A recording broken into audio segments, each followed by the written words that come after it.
and welcome back to a third episode.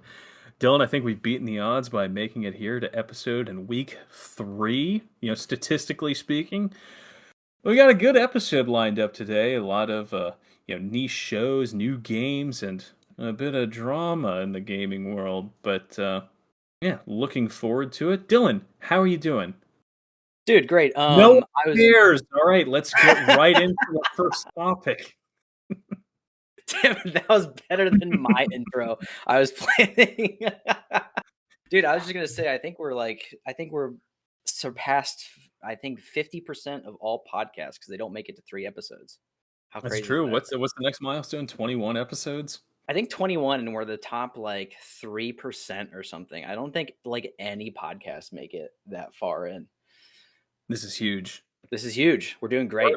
I mean, again, like in the grand scheme of things, we are just a half step away from 1,000,000 subs. Dude, we're right there. I will say, on the topic of how I'm doing today, I know you don't give a shit, but I was doing snatches today, and I found out that I have a big hole where my wiener is, in my shorts today. So that was fucking sweet. Oh, did everyone get a nice view? Of what? There's nothing there. Yeah. Anyway, You've fucked me and you've seen it. moving on. It's just smooth. Dylan, I know you were talking about a game we've both seen. Little roguelike, maybe. I haven't seen much about it, only that it came out. Yeah. Tell the beautiful audience what you've seen and heard. All right, so I've been playing this game called Mugenics, and the creators of it, one of the creators, I don't know the other one as well, but one of the creators created this game called Binding of Isaac, probably like one of the most popular roguelike games in the world. And this game has been in the process of being made for like 15 years, apparently. It's funny, we were talking about it before we went live, and there's some little controversial things in the game, which I think are actually pretty funny. Like Chris Chan being a voice actor in the game, apparently. I don't know in what capacity, though. Oh, he got some meows in, apparently. Oh, is that it? Yeah, he got some meows in as a voice actor. Do you think they probably do you think they had to pay him for that? I feel like the meows, he probably just had that in any video they could have just pulled that from.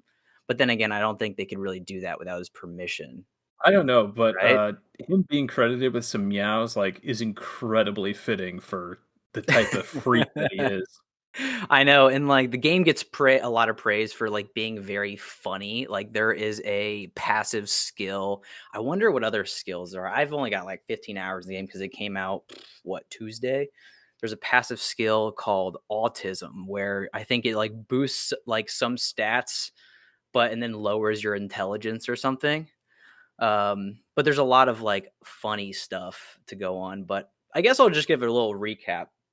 I thought the game was very charming at first, very funny. So typical roguelike, if you're not familiar with roguelites, it's essentially, you do a run of the game. It's not a very long game in general. And then you're probably going to lose and die and you restart, but you have what's called meta progression. So you get to spend some points in things, typically someplace, somehow, to improve your ability to go on the next run. However, the Mugenics was very unique on how they approach this. Usually, like you have some sort of currency. Like if you ever played Hades, you get these like currencies where you can improve, your base damage, health, all that stuff. But Mugenics, instead, you go on a run with 4 cats, and then when you get back, they're now retired. You can no longer use those cats. However, they fuck like rabbits would, and you birth new cats that have new stats, inherited stats, and stuff like that. And you keep going on runs, and you have generations of cats that make the runs easier, or you just improve on them, all that kind of stuff. Really funny game in general. But I will say, and it's apparently like supposed to be super long. Like it's supposed to be to 100%. I think the developer said it's supposed to take you about 500 hours. Jeez. Yeah, that's a pretty long game.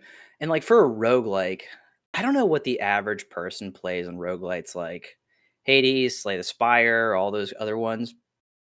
And that is a super long game. I will admit, as unique as it is, I think it's very clever the way they do things. Oh, and then there's like other characters where like you can upgrade how many cats you hold in your house.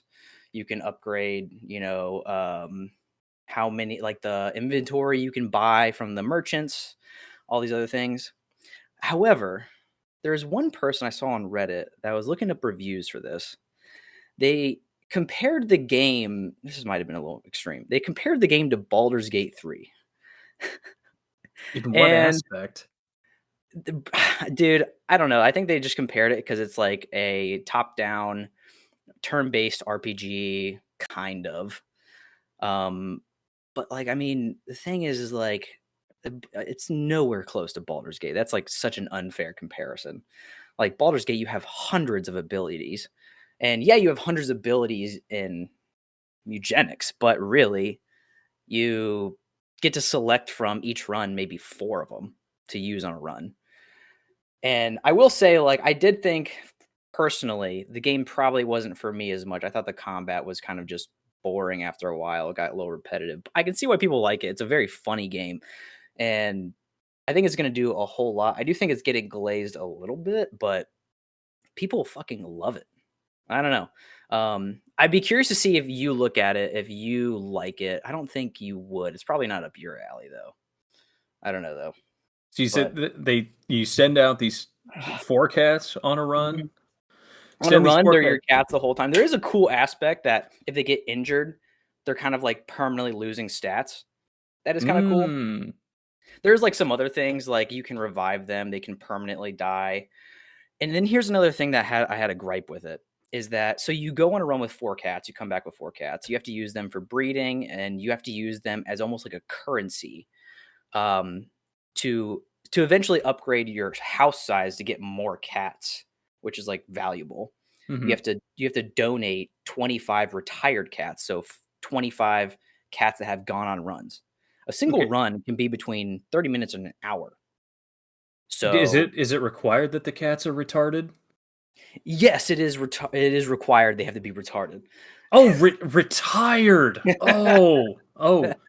Yeah. No, you got it. That's right. Okay, yeah, my bad. Um, no, yeah, common. I also thought the same thing. I was like, God, this one looks fucking stupid. I was like, oh, it's not retarded. It's just retired. That makes more sense.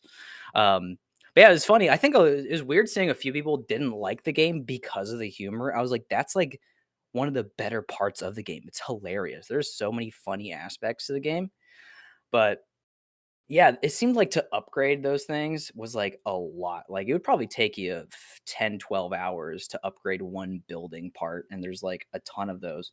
But overall, pretty interesting game. I didn't think it was as good for the hype that was surrounding it, but either way, it's out, and I gotta give credit to the developers because I love supporting smaller developers. And it seems like people absolutely love this game, which is what matters, and I think it's very unique. So that's fucking all that matters to me, man. Is there anything else coming out that you're looking forward to? Oh, dude, I got a lot of things. Um, so I want to go over this game because this game, I think it looks like it's gonna be a ass game. Like it looks fucking awful, kind of, but the premise is sick. Okay, so you know how like in movies, say you're watching like a superhero movie, you got the bad guys, like the little pawns, like the guys with just guns, they're just weaklings. And they walk in, Batman just like comes out of nowhere and just disarms them and kills them immediately. Kind of know what I'm talking about? Like there's those like Mhm. side characters. Mhm. So in this game, you are that side character trying to hunt down Batman. And I think the premise is hilarious. And if you look at the trailer and stuff, it's pretty funny looking. It's called PON. All the gameplay is like in Russian, but I was like fascinated by it. I wanted to find more gameplay because you start off in the game, you're looking around a corner with another guy. It's like co-op, and you see Batman come down into a building, and you're just staring at him, and he's staring back at you, and then like all you can see is really his silhouette and his eyes. Then he disappears, and you start walking down the hallway, and then you turn around and your companion, your friend, is no longer there because he had got abducted, and then you see Batman, you're running away from him, and I think the concept seems hilarious. I think that'd be so funny, but like it doesn't look like there's a lot to it besides that. But either way, I got to give him credit on the premise. Sounds very cool. Sounds hilarious. I just want to watch more videos of it. A few other games. Oh, me and you watched gameplay on Tides of Annihilation. Yes, we did. How fucking badass does that game look? Um, Extremely. It looks like a game. I don't have a PlayStation, but I would buy a PlayStation to play this game. It looks so fucking cool. It's like kind of Souls-like, but I feel like I want to give it like some Final Fantasy vibes, but like more godlike Final Fantasy vibes. How would you describe it? Um, I think that's a really good way to put it. Like it is, it kind of looks like a soul, like a almost a mix between like a Souls like and like a character action game. Yeah, like a Devil May Cry or something. Yeah, because some of the abilities they showed off in the demo just look absolutely world breaking. Oh, dude, Like so unique and fun. going between like different almost like dimensions of like it just looked nutty, and my Oh yeah. brain just couldn't comprehend what I was looking at in the best way possible. That's a good way to put it. I remember I was like, dude, I have to show you this game. I am freaking out about it. And yeah, I remember like I couldn't see you because we're on Discord, but I imagine your jaw was on the floor. Am I Dude, wrong? jaw on the floor, my eyeballs were popping out of my skull because it Dude, started out and it just looked kind of like another, kind of like a soulless character action fight, and then as the fight progressed and different phases started happening, uh, dude, I dude, can't yeah. even put it into words. And then there was a point where like the girl, the main character, we're talking about like fucking female leads, and we're like, oh, this is one of them. Or Yes, like where like the girl like she defeats these kind of like demigod things and they're now on their side, kind of like in Final Fantasy where you defeat the gods and like they're now on your side, and where like she would summon them in the fight to help her, and like the synergy was so cool because it's not like the demigod or the god, whatever it was like taking over. It was like he was just enhancing her own abilities, which was like peak, fucking so peak, good, so good. dude. Um, Honestly, like God. if you don't know what I'm talking about, like link in the description. Am I right? Yeah, right. I will definitely put that in there, but um God, dude, I am so excited for that. I just am so pissed it's gonna come out on PlayStation, not PC. But I guess I'll fucking suck it up. I'm gonna go over two more games. Um there is let's go over since we just went over Titannet. There's this game called No Law coming out. All I have been able to find of it really is like a trailer. But imagine like it looks exactly like they try to like kind of phrase it as like it is a cyberpunk-esque dystopian, but like different kind of world. And it looked like less cybernetic, more just dystopian, kind of earlier. And that's the only fucking thing I can give you, but it looks amazing. So I can't wait for that to come out. And then High on Life 2 comes out today, actually. It's Friday the 13th. Whoa, oh wait, oh shit, it's Friday the 13th. Oh god, this is Is gonna go fucking terrible. is Justin Roiland in it?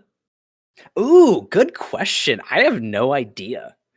I wonder if he is, because he got arrested, right? No, Something like that. uh I like forget what the whole dilemma was.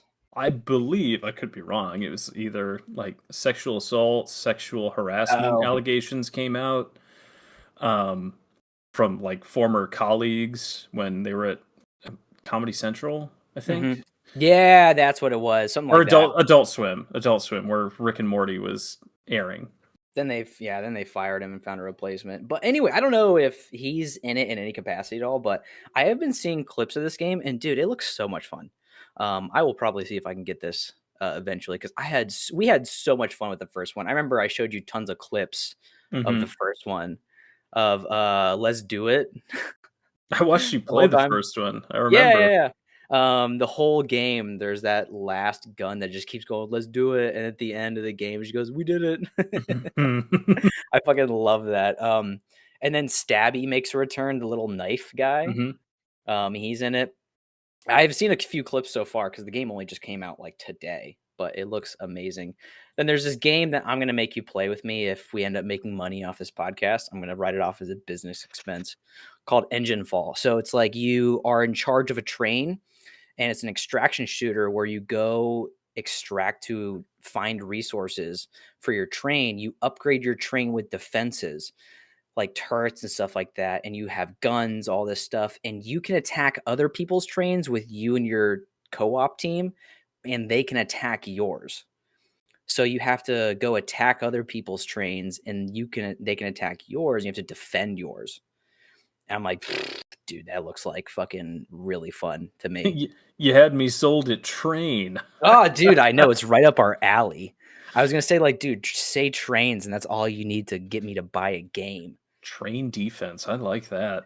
Dude, yeah, it looks pretty sweet. It's called Engine Fall. It's supposed to come out this Okay. year. I don't know when this year. Oh, one more game I want to talk about. This looks phenomenal. It's called The Mound. So it starts off with a trailer. You are on a ship, and you and a team of 4, so it's you and 3 other players. You are tasked with going to find treasure and artifacts on an island. So you go and you're looking for it, and you have to encounter some enemies, whatever, no big deal. However, there's a twist. It's extraction, right? You have like some old guns, like things you'd see from hundreds of years ago, whatever it is. Some older weapons, which is kind of cool. But the twist is, as you get deeper and deeper and getting closer and closer to extraction, you start becoming more insane for some of the characters. And what they do is some of the characters that you're playing with, because you're going insane, look like enemies now. So you have to be careful not to shoot your own allies and teammates. And if you do, no bueno. I was like, oh, some deception and psychological Ooh. deception. I love that. I don't know how that mechanic will work, but I'm excited to see how that ends up when the game gets released. I think that also comes out 2026. All these games come out 2026. There was another game I had on the list, but I checked it today and it seemed like a cool thing, but it has terrible reviews. So I was like, okay, that didn't release that well. I was like, all right, but yeah, those are a few of my games that I was looking up that looked very exciting. You're gonna make my wish list very long. Oh, dude, mine's already got 50 games on it or something. How many do you Uh, think I'm gonna fucking get through? None of them. of course, dude. I mean, I thought like a 7 game or 6 or 7 game backlog I have was a lot. Dude, I've been trying to play Metaphor for the last like month and a half, and instead I just keep locking into Helldivers. I know. Yeah, that's the issue we have. Metaphor looks so fucking cool though. Can't I've wait for gotten you the to play first. that and tell me about it. I've gotten the prologue done. Hell So yeah, like dude. I finished the first 2 hours of the game, and then I keep getting sucked in like a million different directions. Oh, I'll go finish the Battlefield Battle Pass, which like hindsight, big mistake. Shouldn't have done that. Yeah, how long is Or that? yeah, dude, it was painful, and honestly, they started to get through like the other alternative paths. Right. So like they had the battle pass. So you buy the battle pass, and if you buy the battle pass, you get access to. Uh, they ended up doing an additional one, but I believe it was 3 alternative paths that came up with timed limited time events throughout the season. And you complete stuff, you get more like cosmetic unlocks and stuff like that, weapons, blah blah blah. And I think it was after the second one came out and the community started to kind of realize like, hey, a lot of these look AI generated because Uh-oh. they don't look like a person made it. Like there was a sticker that had a guy holding a gun with 2 barrels on it, Mm-hmm. and it was Oh, like an okay. AR style rifle, and they were like, Jeez. that's not quite right, or like uniforms that kind of looked like just a mishmash, like slop of things that don't make any sense. Fun. Like for Battlefield Pro, uh, they promised that if you got Battlefield Pro, which was additional money, you would get an exclusive path for paying for Battlefield Pro, as well as a couple other perks. But an exclusive path for you, if you paid the money, was promised to you. Hmm. Well, they get through to the point where, okay, the alternative path is open. We're doing an event, blah blah blah, and it's open for a week, and you physically are unable to earn enough like alternative path credits to be able to unlock everything in the time it's opened. And they didn't realize this issue until it was like almost too late. So Sweet.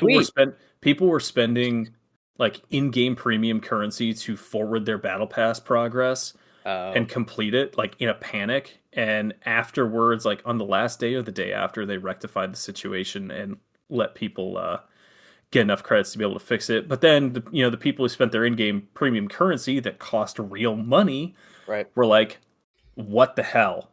Yeah, that's fucked for them. And the part where for me, the AI kind of nonsense, or just people that straight up don't care what they're doing, they're just slapping shit together, was the last uniform that you could get was a camo pattern that was used in Desert Storm. And the pattern was a night desert camo. So it was green. I could put up a picture of it on screen for everybody. Long story short, it sucked and didn't work. So they scrapped it because they're like, this is junk. Hmm. And so I'm thinking, okay, desert night camo. Well, there's like accents of bright white all over this uniform. And I'm like, huh. So you got a nighttime camouflage, and you're going to reduce the effectiveness of your nighttime camouflage with bright white pieces on it? I'm like, these people don't care. I was like, No. they either don't care, or there was another one. Like I was reading different operator bios, and I mean, if you know anything about like military structure, like this doesn't make any sense whatsoever.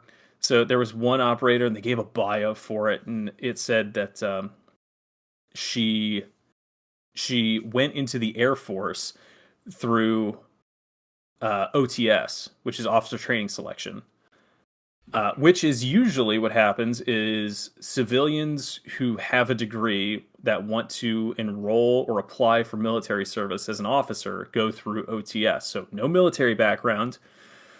That's the most common pathway. The other way is you go through the ranks and you get recommended after years of service for how you are, how you're operating, things like that. So it says she went the OTS route and then went to the Air Force Academy. I'm like, well, hang on. To even qualify for OTS as a civilian, you need to have a bachelor's degree. Ah, So why would you apply to it, get in, and then go, I'm going to go to the Air Force Academy now? I And then it said like she was a pilot, and then after she got out of the military, she used her experience as a pilot to be an aircraft mechanic. And this is where I'm like, this doesn't make any sense whatsoever. right. Because if you're a pilot, your job is to fly things. And usually they are 10-year contracts, like at least a 10-year contract. Oh shit, I didn't know that. So yeah, I mean they're letting you fly multi-million-dollar jets. They don't want to like let you hang out for a few years, dump That's a hundreds good of point. thousands of trade. Yeah. Yeah, good So, point. but your job is your job. Your job isn't to work maintenance. It isn't to work avionics, not crew, not loading. It is to fly the plane. You're kind of like an F1 driver where it's like your job is to fucking drive and that's it. Yes, it's like I was an F1 driver, and now I've used my experience driving the car to be an engine builder. Why other F1 drivers in the past have done that, not really a common thing anymore. And when you're Yeah, it's talking true. about like multi-million-dollar jets with like incredibly complex avionics and electrical systems, like I'm sorry, but like if you're a pilot, you don't have time to cross train into these other roles. Right.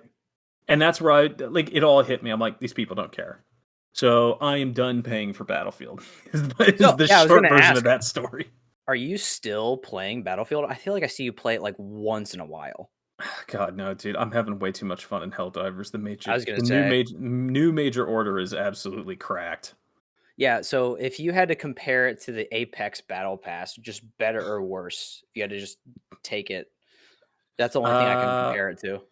I would say the old Apex Battle Pass because True. you had to pay for it once and you could continue to purchase it over That and is over and another over thing. again. Also, they didn't really use AI generated assets, but who Yeah, knows? and Maybe they did. maybe they did, but like also when we were playing, AI wasn't really a thing. That's true. It was like a So few years ago. I or at least it wasn't as big of a thing, and Right. EA definitely wasn't using it. Yeah, it was like a little after COVID we were playing that a whole lot, so that Yeah. makes sense. Damn, I didn't know Battlefield was in such a weird, rough spot with their battle pass. That kind of sucks. Dude, it seems like it's overly and heavily monetized, am I right? Oh my Especially for paying how much? What, like 70, $60 for the game? It's 70. so heavily monetized and having a huge battle pass for a game you paid full price for. Like Apex, I get it. Like it's free. They got to make their money Yeah. back somehow with cosmetics and stuff. Even like Hunt Showdown, whatever. Fuck it. I think there's maybe a battle pass. I don't know, but I think it's like free and you don't have to pay anything for it. But like paying a full battle pass on a full price game is insanity to me, dude. Well, and then the thing that like really gets my goat with all of it is What the you pay fuck did for you say? uh Your goat? yeah, so the thing that I don't like,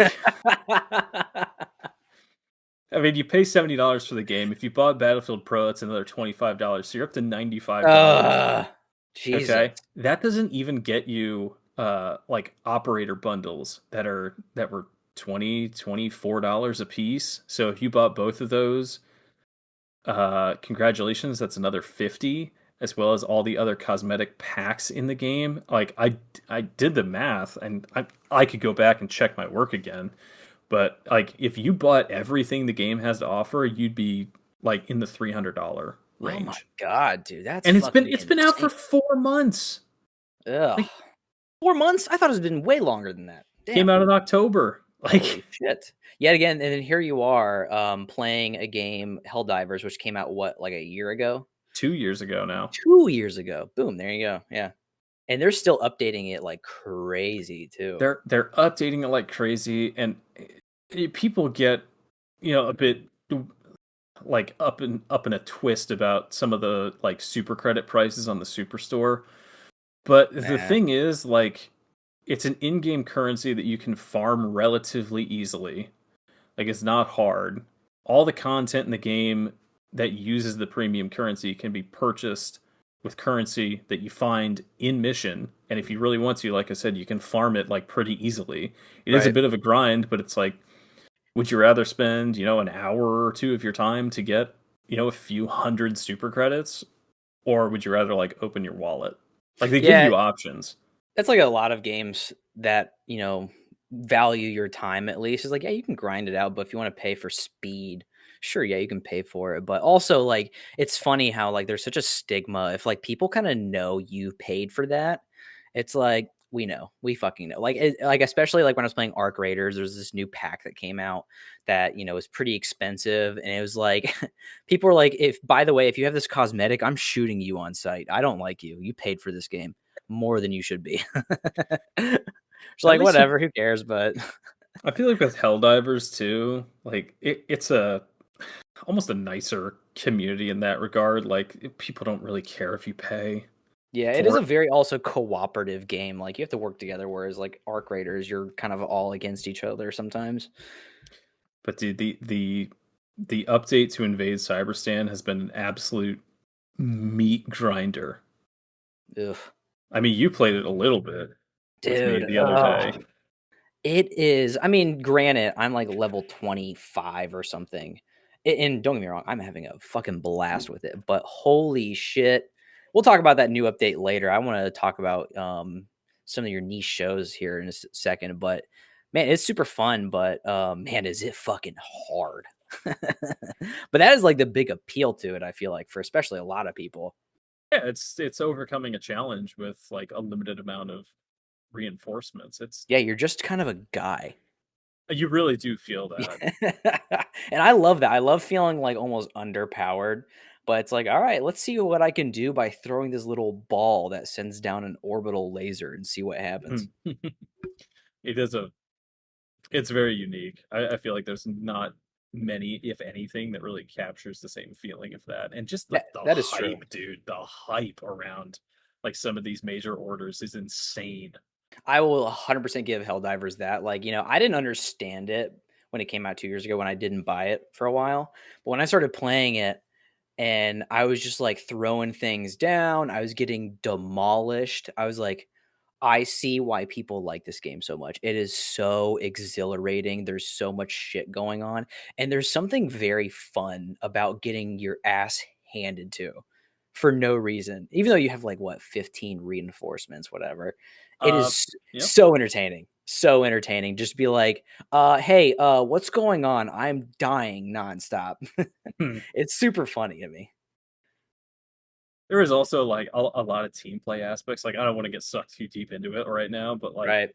like oh I died. Do you want the guy who's like right next to where you died getting swarmed with enemies to call you back in where you have no support weapon, no backpack item, so you Right. just That get too. absolutely Yeah. smoked again? Or do you want to be called in, a little bit further away from kind of all the action, but you can call in new support weapons and things like that? Like I had dude, I had a game yesterday I was playing. This dude kept calling me in to the same spot I kept dying in, and I would get dropped right in the middle of like berserkers, devastators, hulks, and I would get out of my health pod and just get one shot into the abyss.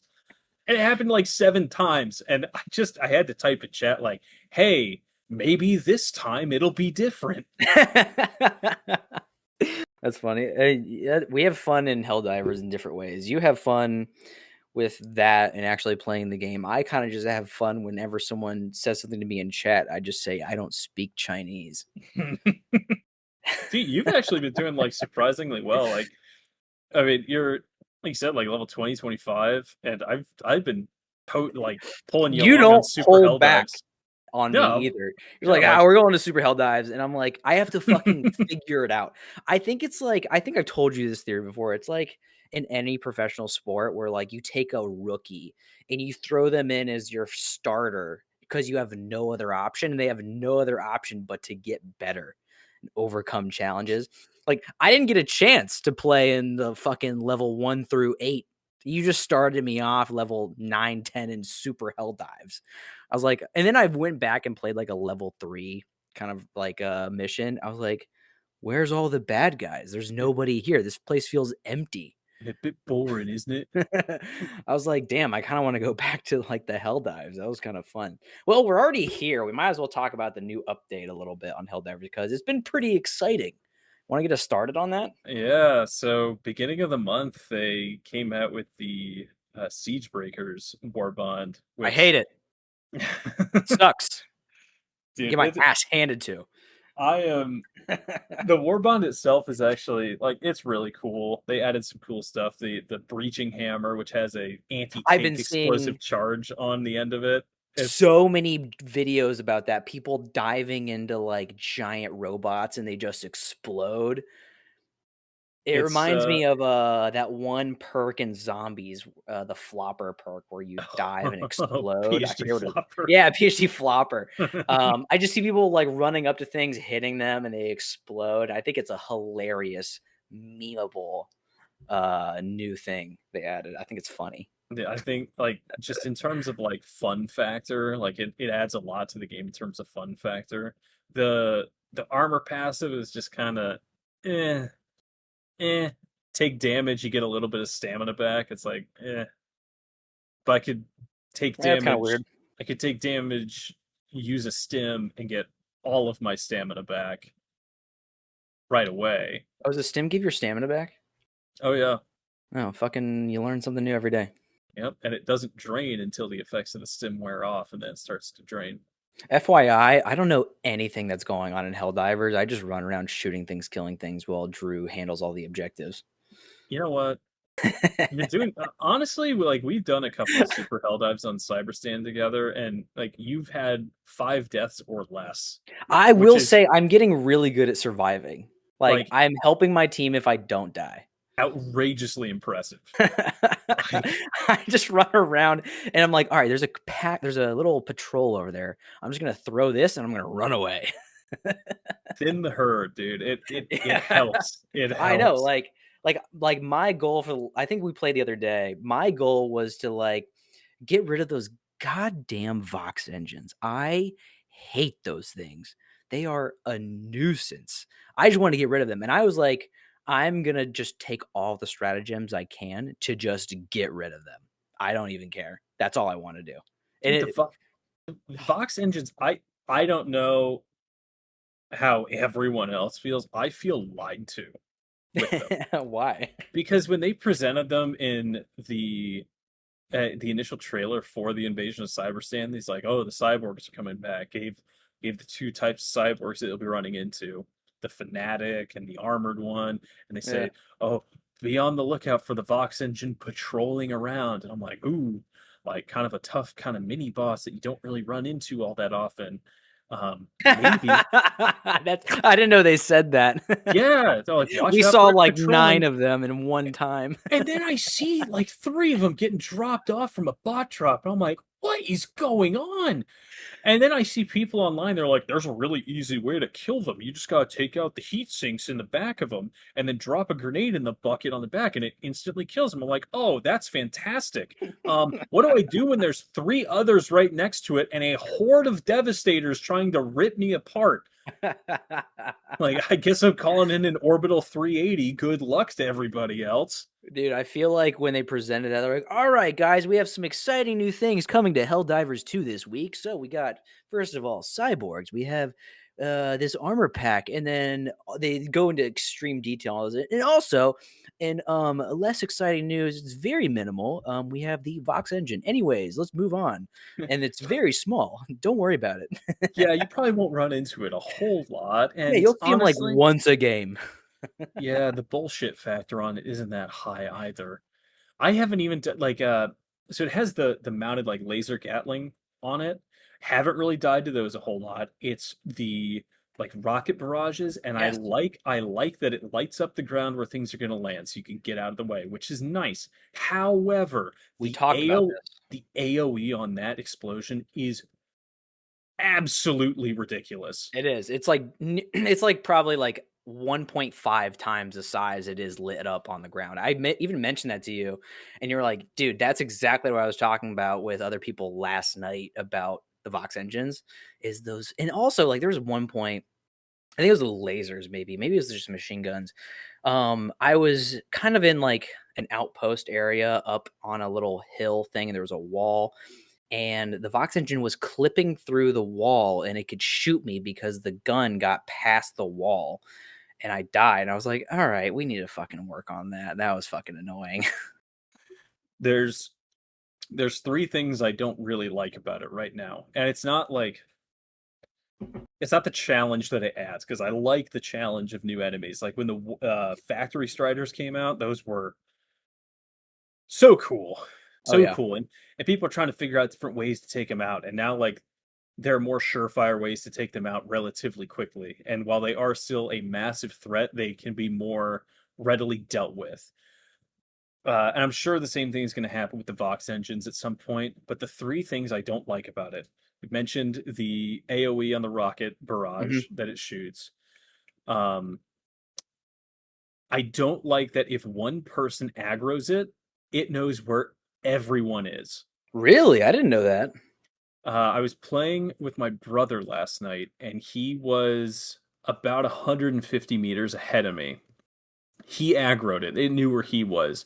Next thing I know, I'm getting little lights popping up on the ground from a rocket barrage. I'm like, the hell is that coming from? I pop up over this hill and I see it firing. I'm like, that is absolute garbage. It should have. So far away. I hadn't even seen the thing.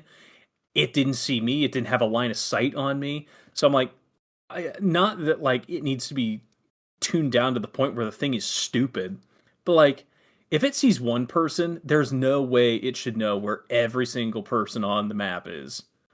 Yeah, or like there's like some lore or reason to why, and you have to strategize around that or something. Like, Hmm. I don't care if like mechanics are tough, as you kind of mentioned, but like I want to know at least like I would love to have like some lore, like if there's some reasoning why that is. Like if you know it detects, the person you're playing with, and for some reason and it's at least like a decent reason, it knows where everyone else is, fine, whatever. Then we just know not to aggro it until we're ready. But if we don't know that, and then it's kind of fucking hard to be like, why is this happening? Is it a bug? Is it supposed to happen? Like, why?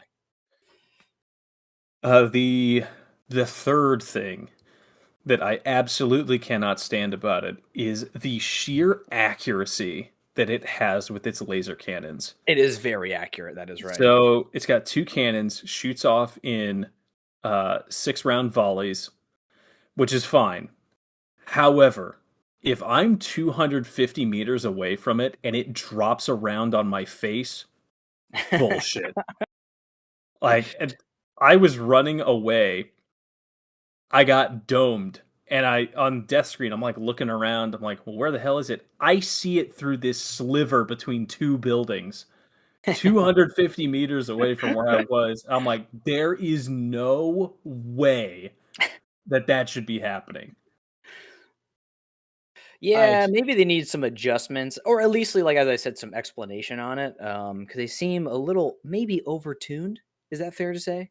Somewhat, but I mean, like every Somewhat. time they've rolled out a new enemy, they've been like heavily overtuned. When the War Striders first came out, they were like an absolute nightmare to deal Yeah. with.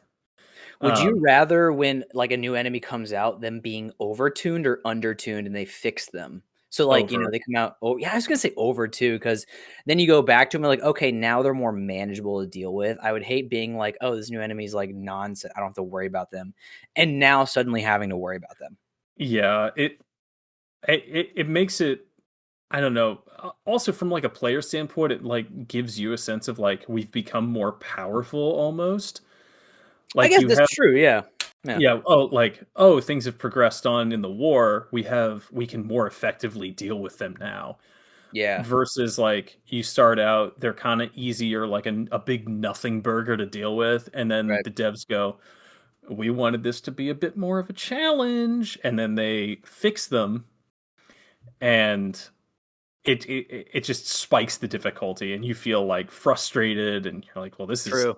bullshit. I don't want to deal with this anymore," and then you end up leaving the game. So I definitely rather have them be way harder in the beginning for sure. Yeah. I think it'd But be yeah. kind of fun.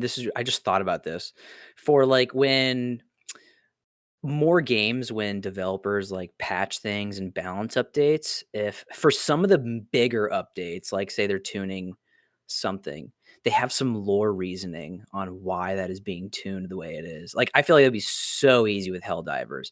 Hmm. Technology's advancing, the automatons are like they learned something new. They've unleashed a new sort of equipment. I think it'd be kind of cool with like balance updates. It would kind of be more immersive because they do a really good job at Helldivers making it immersive. Like you have to work with everybody who's playing the game to like stop the war, like to end the war and whatever. I think that's a super cool concept too. They have done that with some of the weapons too. Like I think that's so cool. I know for like the warp pack, and a lot of the plasma weapons, they said they've like reverse engineered Illuminate technology to be able to use this Oh, that's so cool. because plasma weapons weren't in the first Helldivers and they are in this one, and it's because they were able to, they said, successfully reverse engineer Illuminate technology for super Earth purposes. Yeah. God, Helldivers is such a cool game. Like I have to even if like I don't play it that much, I don't really want to play it when I'm with you. Like it is such a cool game. Like just everything about it. It's so unique and I hope like other games take some influence from that. That'd be super cool. But that's a lot of Helldiver stuff. You want to talk about some of the niche shows that you've been thinking? And I was looking at this list, and I agree with you. I see a lot of stuff on these shows. I haven't watched them yet, but you want to tell me why they are niche and why they're so good? Yeah, hard pivot. You like that? That was a good one, yeah. Yeah, I'm really subtle. I mean, we've talked about it before of like, maybe people getting into the media or medium, Right. don't really have a whole lot of exposure out of like mainstream shonen shows, but there's like a whole massive catalog of stuff that's like really, really cool.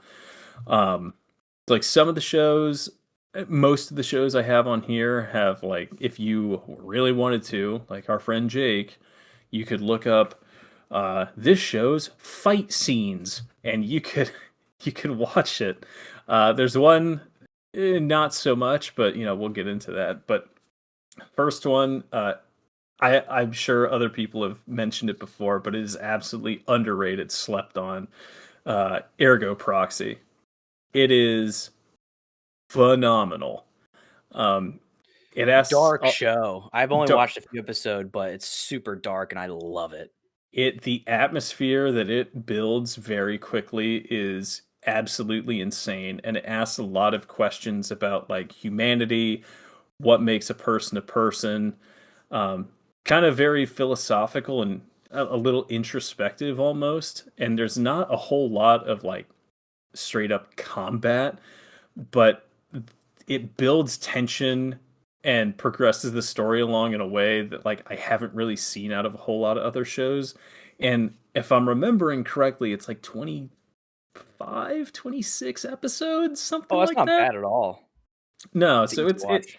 a pretty easy watch. Like even if you're casually watching it, throughout the week, whatever. But I think if you're looking for something that can be a little bit more slower paced, but also be very tense at times, um, definitely give it a watch. Also, the lead character looks like that one cover of Evanescence. So Dude, she does. I was gonna make the joke, it's every girl I've ever dreamed of. yeah, She looks like that goth mommy everyone wants, but, yeah. dude, is it fair to say this is one of those shows I felt this way a little bit. I wanna see if you think this way too. I felt like this is one of those shows when I was watching it, like, I swear if I blinked, I would miss everything because there's Oh yeah. so much subtlety going on that it's like also, it's like they don't hold your hand at all in this show at all, which I loved. They just have so much stuff going on. It's so subtle. If you blink, you'll miss something, but they don't hold your hand either, and you have to kind of learn as you go. Now it does one of my favorite things in storytelling, which is show don't tell. Oh, we've talked Um, about that. Oh yeah. Yep, yep.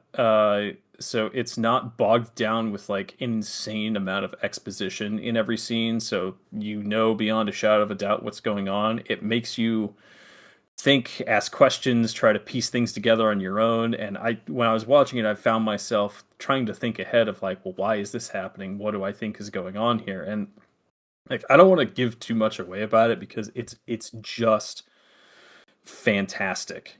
And it's not for everybody, but if you're looking for something kind of a bit more niche that not everyone or a lot of people have seen, like please give it a watch. Yeah, Anyway, agreed. Yeah, I agree. From what I saw about it so far, and like from what I've heard about it, like it's one of those shows I know for me that keep coming up in terms of like shows that are super underrated and that no one really talks about just because you have to be patient. You have to wait for the payoff. And this is like how they compare it to like, Demon Slayer, where like they are going to slap you across the face with the main concept and themes. And you'll be like, oh, I get it now. Oh, he's distraught from his family and he wants to hunt down the demons and he breathes good. Like it's just smacks you across the face with the themes, and a lot of people just can't, they don't have the patience to let the theme gently caress their nutsack and be like, oh, I think I feel that. And they just don't have the patience for that. So I think that's literally what you could sum up a lot of these shows in this list if I had to assume. I haven't seen other shows, but yeah, it's my it interpretation. is. I know for some people this could be a deal breaker. The show is from 2006, if I'm remembering correctly. It's from 2006, and the animation holds up. So It does. I agree. It's very good. I loved it. I like the style of the 2006. Like it reminds me back of like, God, dude, one of the best animated movies of all time, in my opinion. And honestly, just from like one scene, Ghost in the Shell. Um, it's so well done for fucking what, 1999. I can't remember what it was, something like that. But so well done. And some of those older animations where they're very hand drawn, so good, so good. They put a lot of thought into them. yeah. Moving on through the list. Next one, Bakano. So Bakano. so this one shares a universe with Durarara. I don't know if you've ever seen that one either. What's the premise of that one? I forget. Maybe I've Uh, seen a little bit of it. uh, uh, how do I put the Durarararara? um? I mean it Oh, like gen- similar art style. Oh, it looks like kind of like dark same art. author, same I author. could tell. Oh, I like the animation style of this already. Looking So it up. the theme of both of them is kind of like multiple stories going on at the same Mm. time with different characters and watching them interweave throughout the story and ultimately come to the climax of the story. So Bakano follows it all happens for the most part in a train car or a train, a commercial train. Like the And whole entire show. the bulk of it, yeah. Aside from some I like love when shows do that. flashbacks and flash forwards, and the whole point of it is people trying to find immortality. Ooh, that's a good one. And there are some people on the train that are immortal, and you've got like the characters in the show, they stand out, they're strong, they are individual. Like it is tough to um, get people confused. The art style is fantastic. Um, and I believe it's only 10 or 11 episodes. I just Um, looked it up. It's 16, so it's really good. Okay, 16 episodes. Very sweet. If you wanted to binge it, like a day or two, you could get through the entire series. Um, and it does a really good job of wrapping everything up neatly in a bow. But it's also not. I mean, we talked about it a little bit. It's not the super, feel good happy ending. It kind of does leave a little bit of ambiguity with Oh, everything. I love that. Um, but it's so good, and you get little tidbits of everyone's story, and then it'll That's jump so to someone cool. else, and every scene is important to the ultimate climax and resolution of the story. Yes, So that's cool. it's it's so good, and it's short, sweet, to the point. Um, really well written, really well animated, great adaptation. Um, and if you like characters, you like tension, a little bit of mystery interweaved in your stories, then I mean this is absolutely for you. Dude, I just looked it up and I was just kind of reading about it. Oh, dude, set in the 1930s America, action mystery. That this show is probably like right up my alley. Oh, and you're right, by the way. It is 13 episodes plus 3 OVAs. Hmm. So who fucking cares? But dude, I am looking at this show. I love shows that like they have the balls to have most of the show or whatever movie in a single setting. I think that's so interesting that they're like, this is how good we are at storytelling. We can tell a whole amazing story in one setting. I think that's super cool. Kind of like there's some other shows that do that, but that's super fun. I think it also makes you flesh out the characters really well because Yeah. the setting Yeah. isn't changing. Right. It's not super flashy, but also how these characters interact and use their environment in the single setting is both like creative and at times disturbing. Mhm. um, but no, it's absolutely phenomenal. It's like a 9 or a 10 out of 10 for me. Like When did this it's come out? Release. 2011. Oh, I think we're seeing 2007 was episode 1 aired Okay, 2007 through 2008-ish. Oh, yeah, okay. about so. So But oh, dude, I think we're another seeing a theme is like some of these shows that are older just kind of hit a little harder maybe. And same thing with Ergo Proxy. It's 2007, '08. Animation Oh yeah, still you're right. holds up phenomenally well. I was gonna say I looked up Bakano just now. I was like, man, those animations look really nice. Very, very well done. By the way, I was gonna tell you, you know what I've been watching recently that I'm kind of disappointed with so far? Hmm. Season 2 of Kaiju number 8. Yeah, I have never I have man, I've been tuning out a whole lot. By the way, I was also or yeah, I've been tuning out of Kaiju number 8 a whole lot. Speaking of ambiguity type endings, it was actually funny. I introduced somebody to Death Note a while ago, probably a few years ago, and we got to the ending of it. By the way, he binged the entire show in like 2 nights. It was pretty impressive. Um, and at first he was very disappointed with the ending, but I told him, I was like, sleep on it and think about it and let me know Mhm. what you think in the morning. And he was like, dude, I spent all night thinking about it. And because it does kind of leave you a little bit with something left to be desired, but that's, I think, the point. And so shows that do that, oof, really get me like thinking, and it just scratches that itch in my brain that I love. Well, I mean, Ryuk told Light that he would be the one ending up writing his name in his book. I know, that's what I was kinda telling him. I was like, "You gotta admit you should have seen this coming, to be honest." Like, he told you, didn't He he? did. He did. Yeah, He and then he did. was and then he was like, and I was trying to tell him too, I was like, "You gotta think about it too, like, how could the show have existed if, like, there's yep, Light survives, he just keeps going." Like, that's kind of like a weird ending to me. It's like, okay, is there a sequel? Like, how do they follow up with this? It's just he just keeps going? Like, it kinda had to end. And the way that ended really closed the circuit per se, perchance. But it was Um, so good the way it was done, where like they told you exactly what was going to happen at the I very know. beginning. And then the entire time, like you're supposed to be thinking in the back of your head, like, well, Ryuk said that he was gonna write Light's name in his book. And then the entire time you see Light like overcome all these challenges, adversity, and you're like, oh shit, maybe he'll actually pull it off. You're like, And "Oh god, this guy might be kinda smart." And then he has some chips and you're like, "Oh, he fucking knows what he's doing." yeah. Um I think there's a few more. Few more. Yeah, you got One's a a few more. bit one is a bit I'll say this one now. This is one I haven't watched for a very long time. Okay. This came out after the big explosion of popularity of Neon Genesis Evangelion. Oh, uh, the most simple show to understand, you mean? yeah, the single most easy to understand, like no wacky plot devices or points or anything like that. Um, it's Technolize.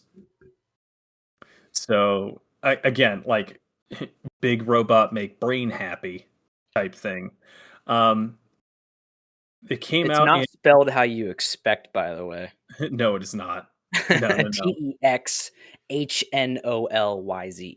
Yes, Text, no lies. I believe it came out in Funny. 1999. By today's standards, it you can tell it is older, but not in a bad Oh, for way. sure. Yeah, you can definitely Um, tell the animation looks a little older, but, there's something satisfying about that older animation style I really like. yes, yes, yes. It like design for both characters and the main big robot.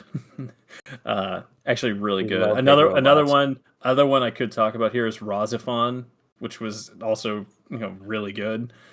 A bit more niche, but no, Technolize really good. Kind of asks a lot of philosophical questions. Kind of like Evangelion does, except I don't know what's going on there even after watching it a bunch of times. Um, I don't want to give too much away with this one. Right. Because I especially So wanna watch all these. yes, if kind of older, I this definitely leans more into like the niche category. Yeah. If you've gotten through a lot of your list and you're looking for things that you might want to start, watch Technolize. If mech shows aren't your thing, you might not like it so much.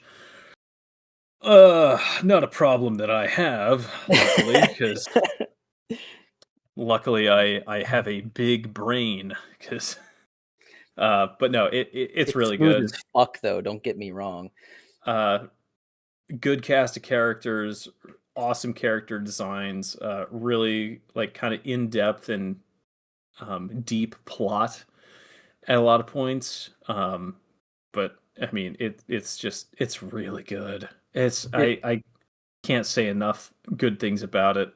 I think to back to your point of like, if you should watch this maybe if you want something more niche. I think an argument you could make for all of these shows on here is that these will expose you to the side of anime that like so few people get into. But if more people actually tried it, this would be much, much more popular. But it's just that they're not patient enough to get through a few episodes. There's so many other shows like this that I've experienced where it's like you have to be patient to really get the big payoff. And it's not going to be a flashy fight scene like Dragon Ball Z or something. It's going to be a payoff that like destroys and melts your brain in a way.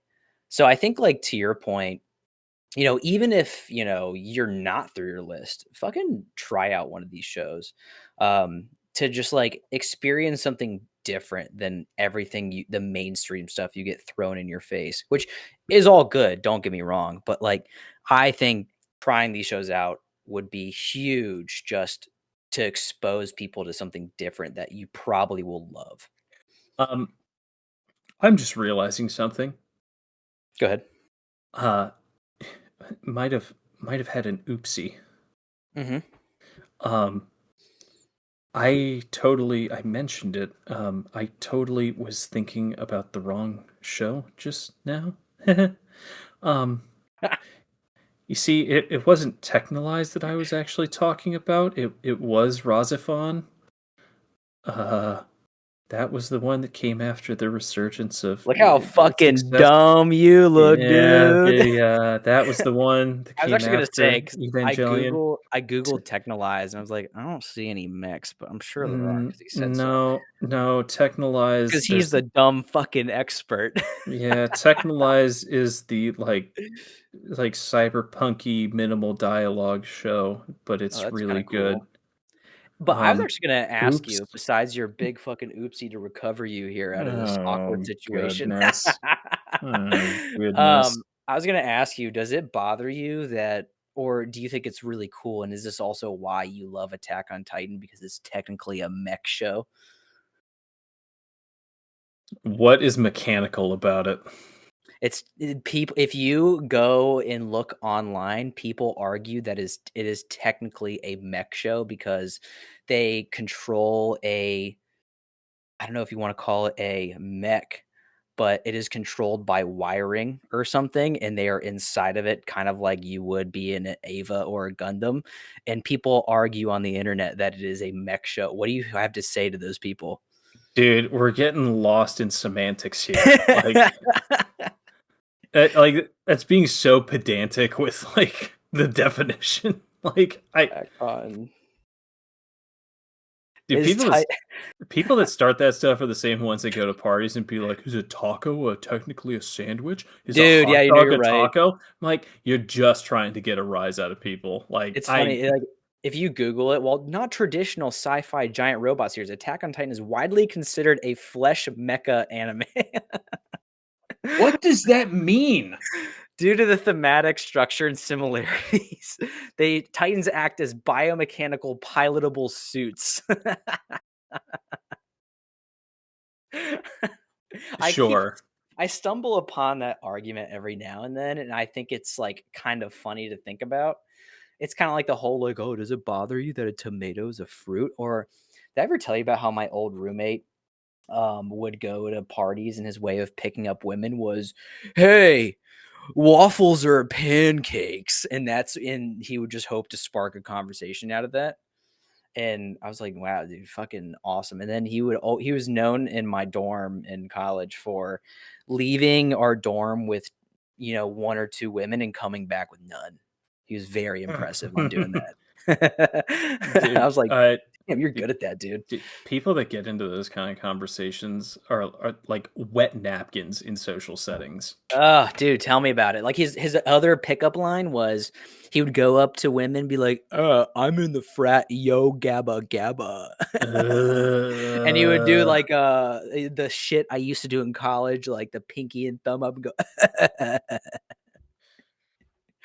I was like, dude, you are a fucking cardboard box of a personality.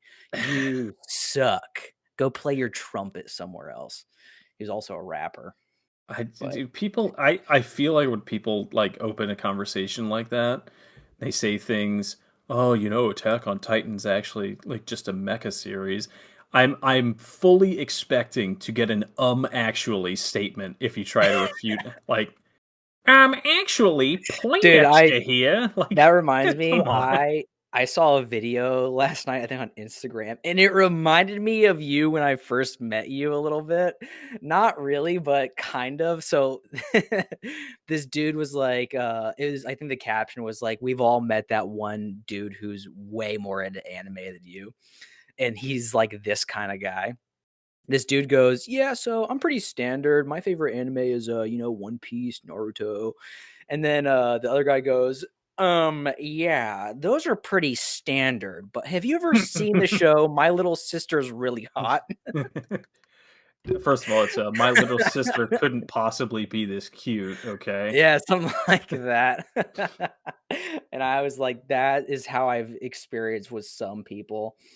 Not everybody, but Yeah, and yeah. then I get Technolize and Razafon mixed up. Okay, they both have X's in them, all right? That's How my do you spell defense here. Razafon? Yeah, good luck. Yeah, I was gonna say, I was like, Raz, how the fuck does it have an X in it too? Yeah.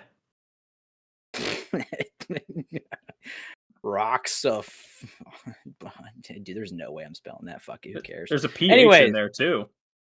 dude, you can go suck a cock. I don't really give a shit. Oh, fun. Well, that was hilarious. I love that for you. I'll do You're one gonna more. It's newer. I've been going a little bit older with the series, and I'm not mixing this up with anything else. I know I'm not for a okay, fact. okay, okay, Positive, 100%. It's Vivi. okay. I know. I don't know if you've seen it. I was gonna let you explain it and be like, "You just explained the plot to Dragon Ball Z, you fucking idiot." No, not again. Okay, I have heard about Vivi, and I have heard nothing but amazing things, and the animation looks gorgeous. Yeah, dude, it's from Ufotable, Unlimited Budget Works. Oh, we love you, Votable. It's about I don't remember exactly how they characterize her, like an android. And it goes she's visited from an AI from the future that comes back to the past and says, I am coming to you because I need you to stop certain events from happening over the next however many years in order to Interesting. make sure the world doesn't end. And it's Ooh, like, that's oh, cool. I'm in.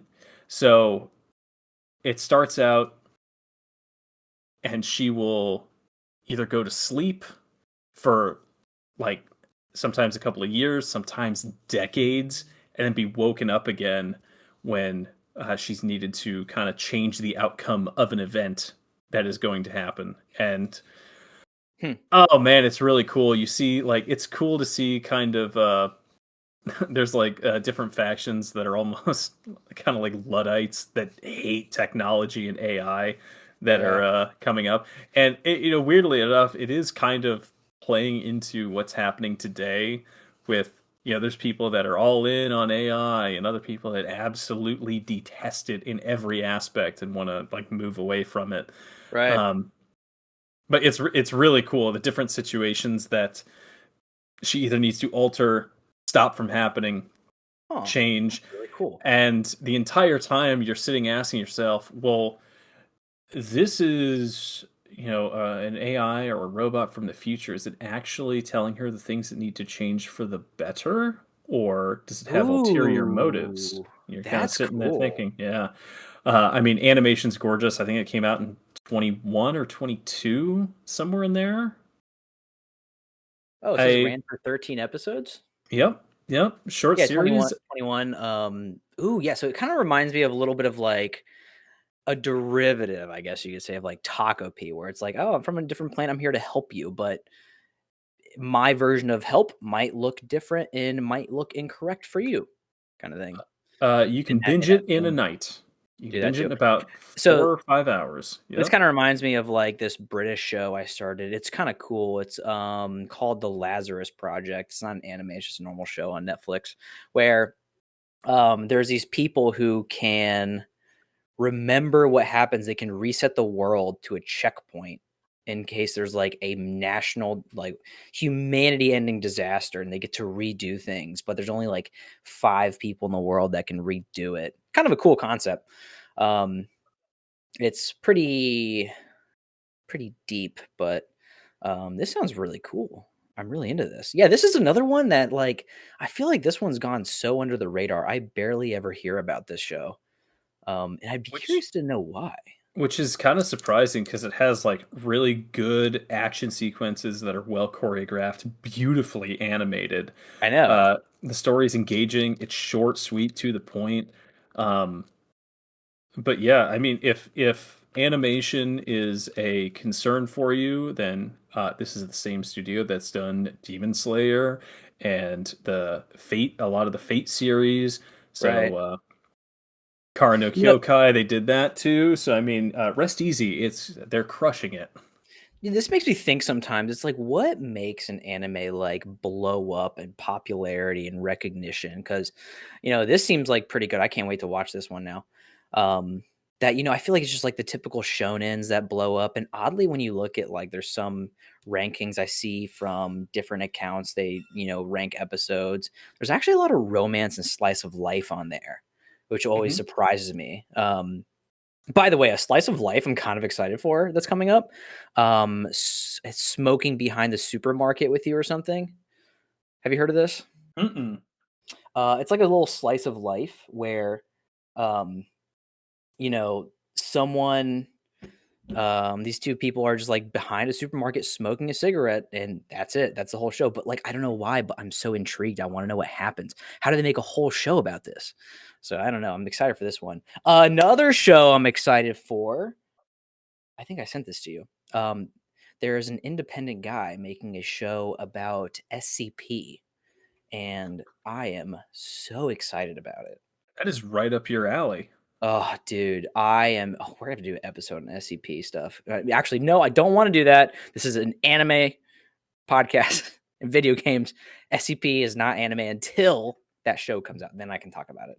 But I am very excited about this. However, I followed him on Instagram and he spams so many videos of him just talking about funding his Kickstarter.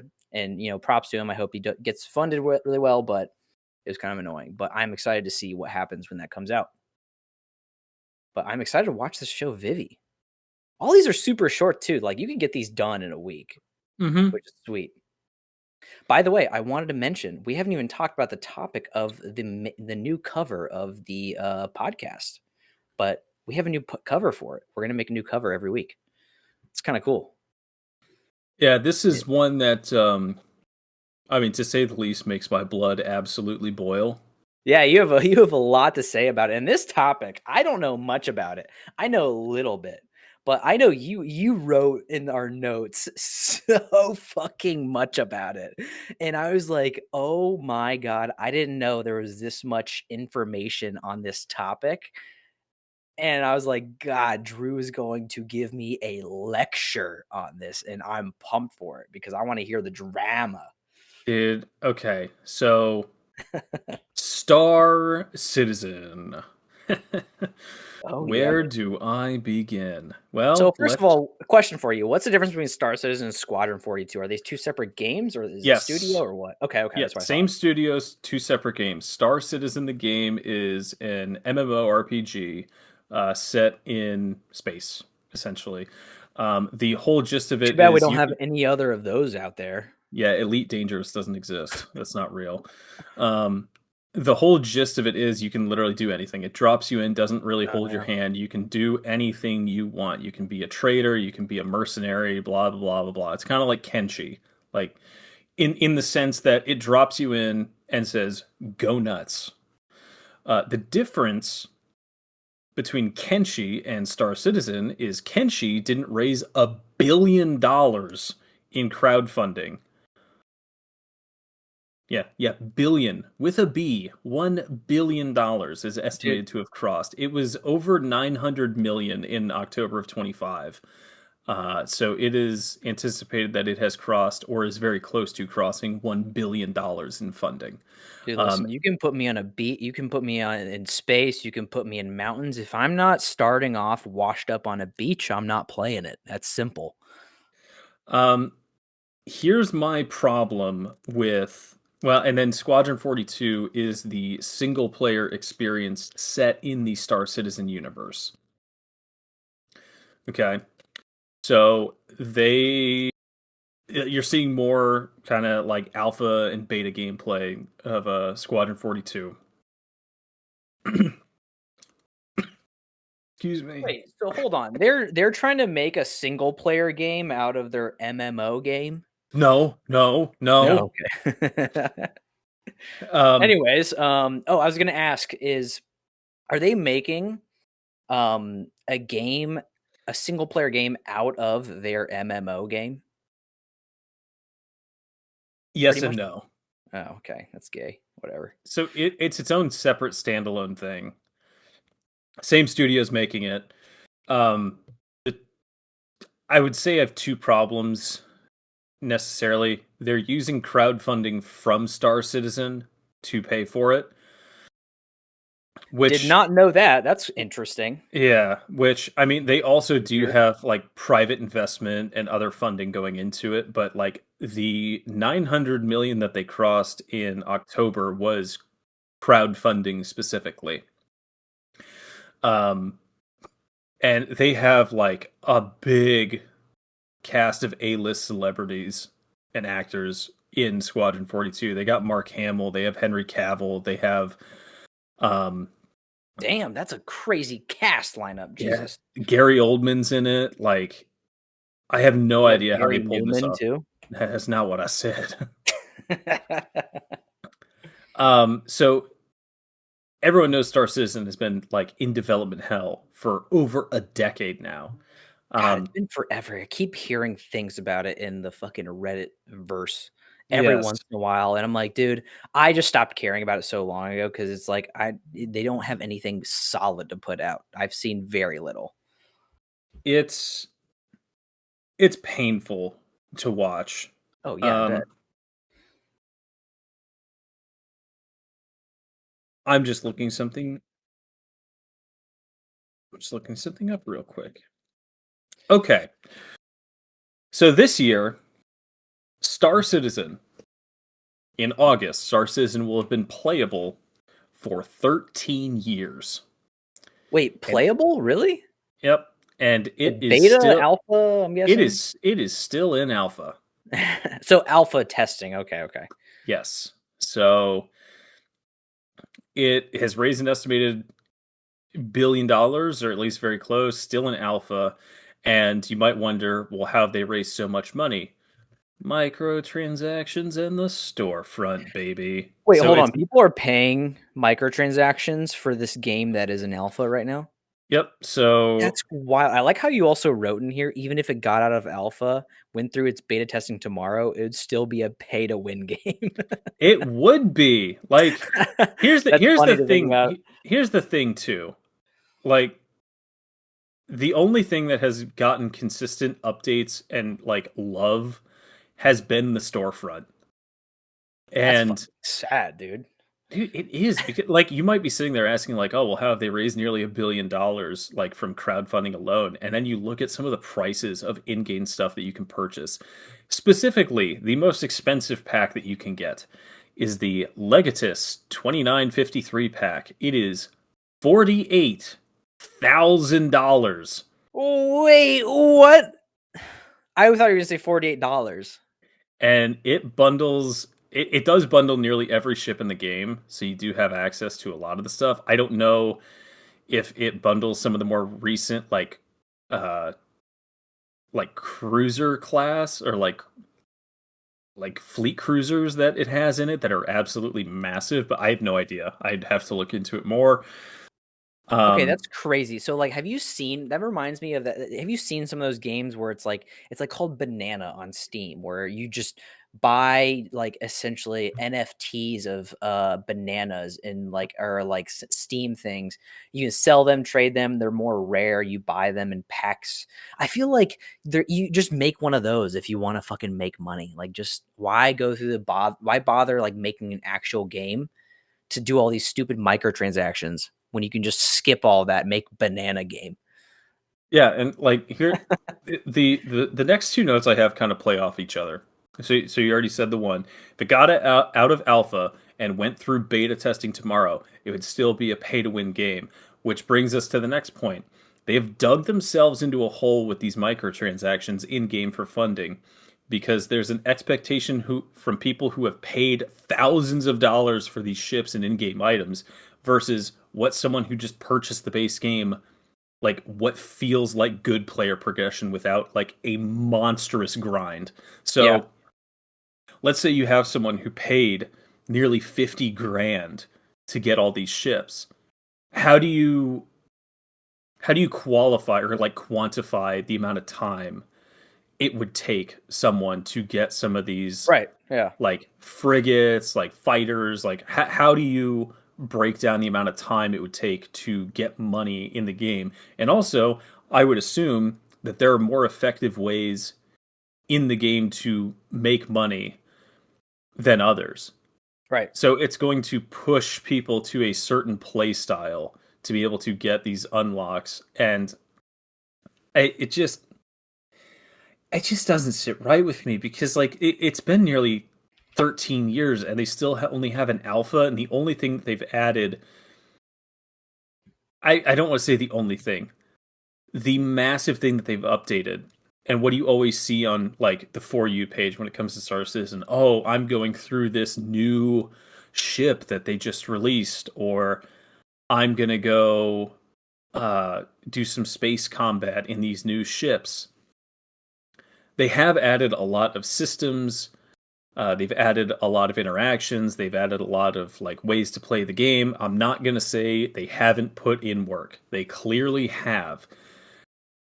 The other problem is for most of its development life, when it's been in alpha, it has been unapproachable by the average person. I was gonna say, there's no way the average person can look at that and be like, "Yeah, this looks like a game for me." And a game where people are spending tens of thousands of dollars, I'll fit in. I'll get all that stuff on free to play, whatever it is.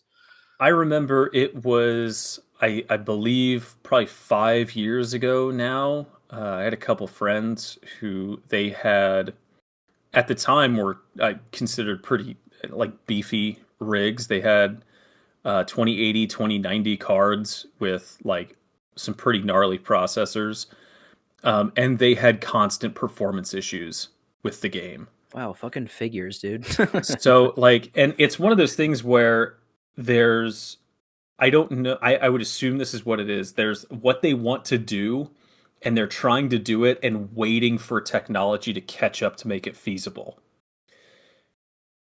Because for most of its life, unless you had like thousands and thousands of dollars to spare on an extremely high end PC, you were chugging in that Hmm. game. Yeah. And now it's to the point where like, you have DLSS, you have FSR from AMD, you have all these like AI frame generation tools that kind of take the load off of your system a little bit. Um, and makes it so that the game is more playable to more people with different hardware. So you don't have to have like, you're not rolling out with like a 5080 and like Dude, a I bet $3,000 PC to be able to play this game. dude, it's like trying to play fucking Crisis 15 years ago. Yeah, dude. But it's like they're like, "Oh, we see Crisis. I think we can do better than that." Yeah, we can There's one no up way them. you're playing this game. Um, and And then it no, and brings, then Star Citizen is like, by the way, you can buy a rig that can play Star Citizen for $25,000. oh yeah. Well, dude, Does it come with anything, any other ships or anything? No. No, just the rig itself. You have to buy the game still, by the way. You buy a So $25,000 rig, does not come with the game. no, that's a separate purchase. Like Right, batteries right. not included. Like, oh, Yeah, dude, right, come on. exactly. Squadron 42 specifically. I remember seeing something for it. Oh, probably 4 years ago now. It was kind of like a trailer slash alpha and like their development process and how far they've come with everything. Um, they said they are expecting a 2026 release. They want to release it during a time that won't compete with other major releases. They specifically cited GTA 6 because, I mean, yeah, I wouldn't want to compete with that either. Here's the only No, of course not. problem. It's been in development for at least 12 years, at least. I Ah, believe they so they they long. announced that they wanted to start it back in 2014, and in 2018 they said that they were planning for beta testing the following year and then a subsequent release. Well, the common theme I keep seeing is next year is always right around the corner. Dude, for That's sure. like it's like the person that says, "Oh, I'll get to that tomorrow." Well, tomorrow never comes, type thing. And I don't know how much money or time it would take for them to, yeah, like follow through on these promises almost. It's like I don't know. I get wanting to fine tune everything, but I don't know if like their eyes are bigger than their stomach when Dude, it for comes to sure they something are. like this. And the people that get the thing is the people that get jerked around the most are the consumers because people have spent hundreds of millions of dollars on this project and it's seemingly not any closer to a beta or full release than it was 5 years ago. Dude, that makes me think, like, constantly about, like, okay, what is going on in the back end development of this game? Like, are they actually like you said there's like some improvements they've seen in adding a few features, stuff like that, and like the store is probably the most overhauled thing so far, but like what are they doing day to day to where it seems like they're just making zero progress? And I don't know how the game actually looks in game if like it actually runs and plays good. Obviously, you need a fucking beefy rig to play it, but if the mechanics and all the stuff is really cool, um, because it just sounds like they have like a concept and they don't have anything of substance. And I'm like, where is all of this money going to? Or is it going into bigger people's pockets? Is it actually going to development and they just have such a terrible shit code that nothing can be fixed and worked on? Like, what is happening back there? I I think want to know. they have so many like they have so many in-game systems between like ships, different vehicles you can interact with that like the amount of fine tuning that they have to do for their code just has to be an absolute mind fuck. Right, and that makes me think like, okay, they're trying to be ahead of the curve and make a game that technology is not adept enough to literally make. Like they're trying to make a game that we would see maybe in 2035 and 2026. Or like even earlier. Like they're trying to create something that we don't have the technology to do, it feels like. I don't know. It's Yeah. crazy. Yeah, making something with the anticipation of where technology is going to be. And I think it Right, might end right. up biting them in the ass because uh well, this year, for the first time in 30 years, Nvidia says it's not coming out with a new consumer graphics card Oh, dude, for don't the get me year. started on like fucking graphics card and hardware. It's so depressing to me, like how much prices are going up, scalpers, fucking chips, it's through the roof. Oh, it's so sad to see. Like I'm getting to the point where I kind of want to redo a lot of stuff in my rig, but it's like, dude, everything's so expensive. Why bother? Thank you, AI data centers. I know. By the way, while you were talking about this, small tangent, I want to bring up a comparison game that I think is a great comparison because I think this is one of the most underrated games nowadays and so slept on just because they had a poor launch and they have recovered so much to where this game is now making roughly 30 to 40 million dollars a year, and so far since launch they've made 340 million dollars. Can you take a guess on what this game might be? Terrible Cyberpunk. launch? Close. Also terrible launch. Terrible launch. Now the game is constantly being updated with huge updates that everyone loves. And if you look up the amount of games that people have come out on YouTube and saying, I was completely wrong about this game and it is now amazing, this game would hold the trophy for that amount of games and YouTube videos. Take one more guess. What year did it come out? 2018, I want to say. Let me double check. I want to say. Mudslug 3. Dude, how are you liking Mudslug, by the way? Such a good game, dude. 2016, but yes. Yeah, and you're on what, Mudslug 13? 11. How much did 11 cost you? How many doubloons did it cost you to buy that game? $12. 12 doubloons. That's crazy. Yeah. Anyways, the answer was No Man's Sky. Oh! Yeah! Dude, awful launch. Awful launch. Like, they had 220 players. 220, oh my God. 220,000 players on day one.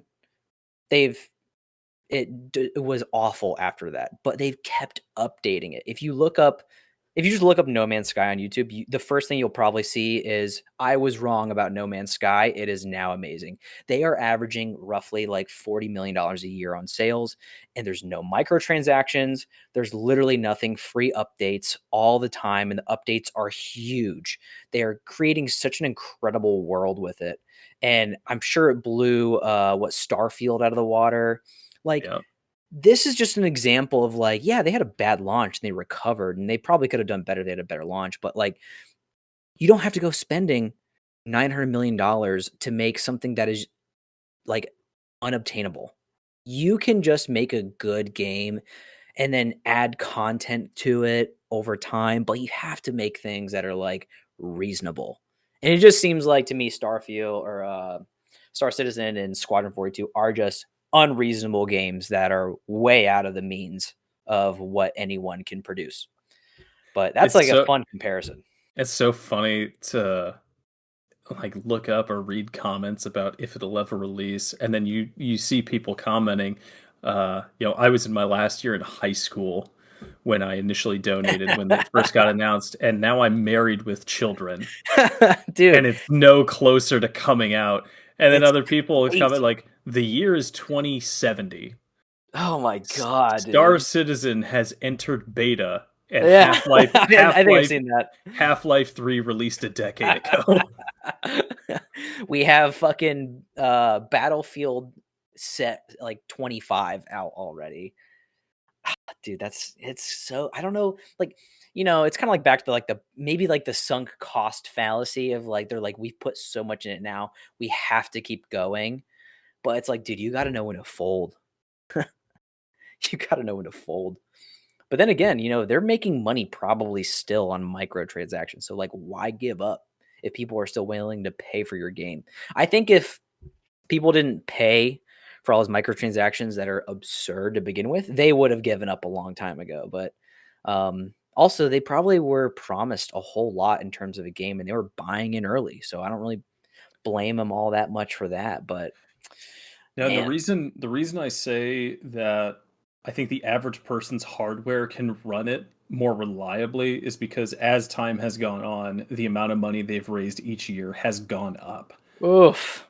So Sheesh. more and more people like are able to play it based on where the technology and like accessible hardware is for people.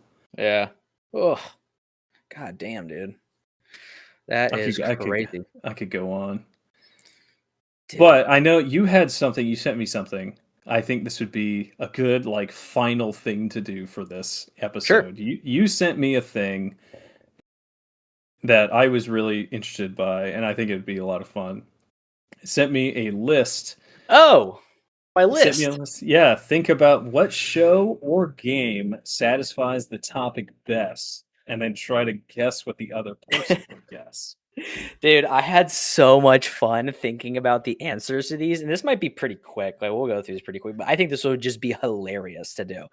Do you want to go first? You want me to go first and start off with a topic? You started. All right. So the first question is, what is the most nostalgic anime or video game to you? What's your I have guess?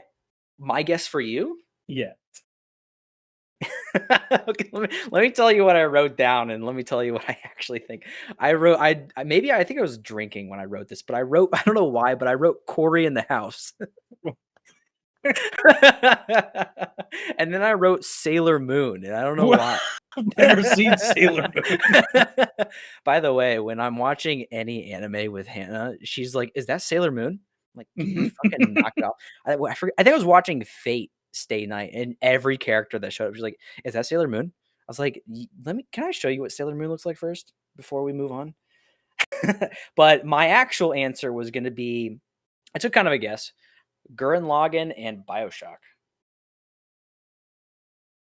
Ooh.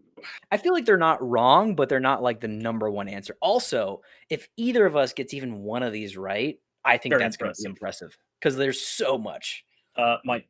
My actual answers were any of the Ratchet and Clank games on the PS2, Ooh, dude, that's good. I didn't think about that. and then show was Bleach. Oh yeah, Bleach. I keep forgetting how long ago Bleach came out because I just kind 2004, of man. I know I kind of just think about like Thousand Year Blood War arc now, and I'm like, oh, dude, fucking peak. And I keep forgetting how long ago it came out. That's a good answer. Ratchet and Clank's fucking sweet, dude. All right, can you guess mine? Uh, I don't think you'll guess them, by the way,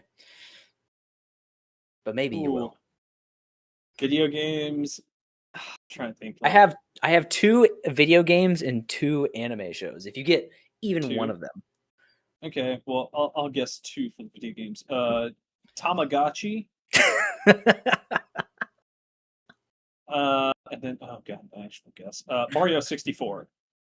okay, good guess. And I have to admit, I think I did play with a Tamagotchi when I was younger. As My parents, as much as I hate admitting it. dude, my parents wouldn't let me get one because they said it's a waste of money and it'll make you retarded. It will, dude. It made me pretty fucking messed up. Dude, I remember I can't remember. I think I did play with it. My sister also had one, but also weren't they like relatively cheap when we were Yeah, younger? I don't yeah. remember how much they costed. Like I feel like $5 to $10 maybe. I can't remember. But that was a fucking good answer. I would give you some credit on the Mario one. I wouldn't say Mario 64. I'd say Super Mario Sunshine would be one of them. That would be a closer one. Ooh. But my actual ones I put was my first. I think this was my first video game ever, which was Pokemon Sapphire. Very first game ever. And then Sonic Adventure 2. Do you ever play that? Yeah, I Dude, did. on the fucking GameCube? Yeah. Oh, dude, that shit was so fun. Dude, City Escape.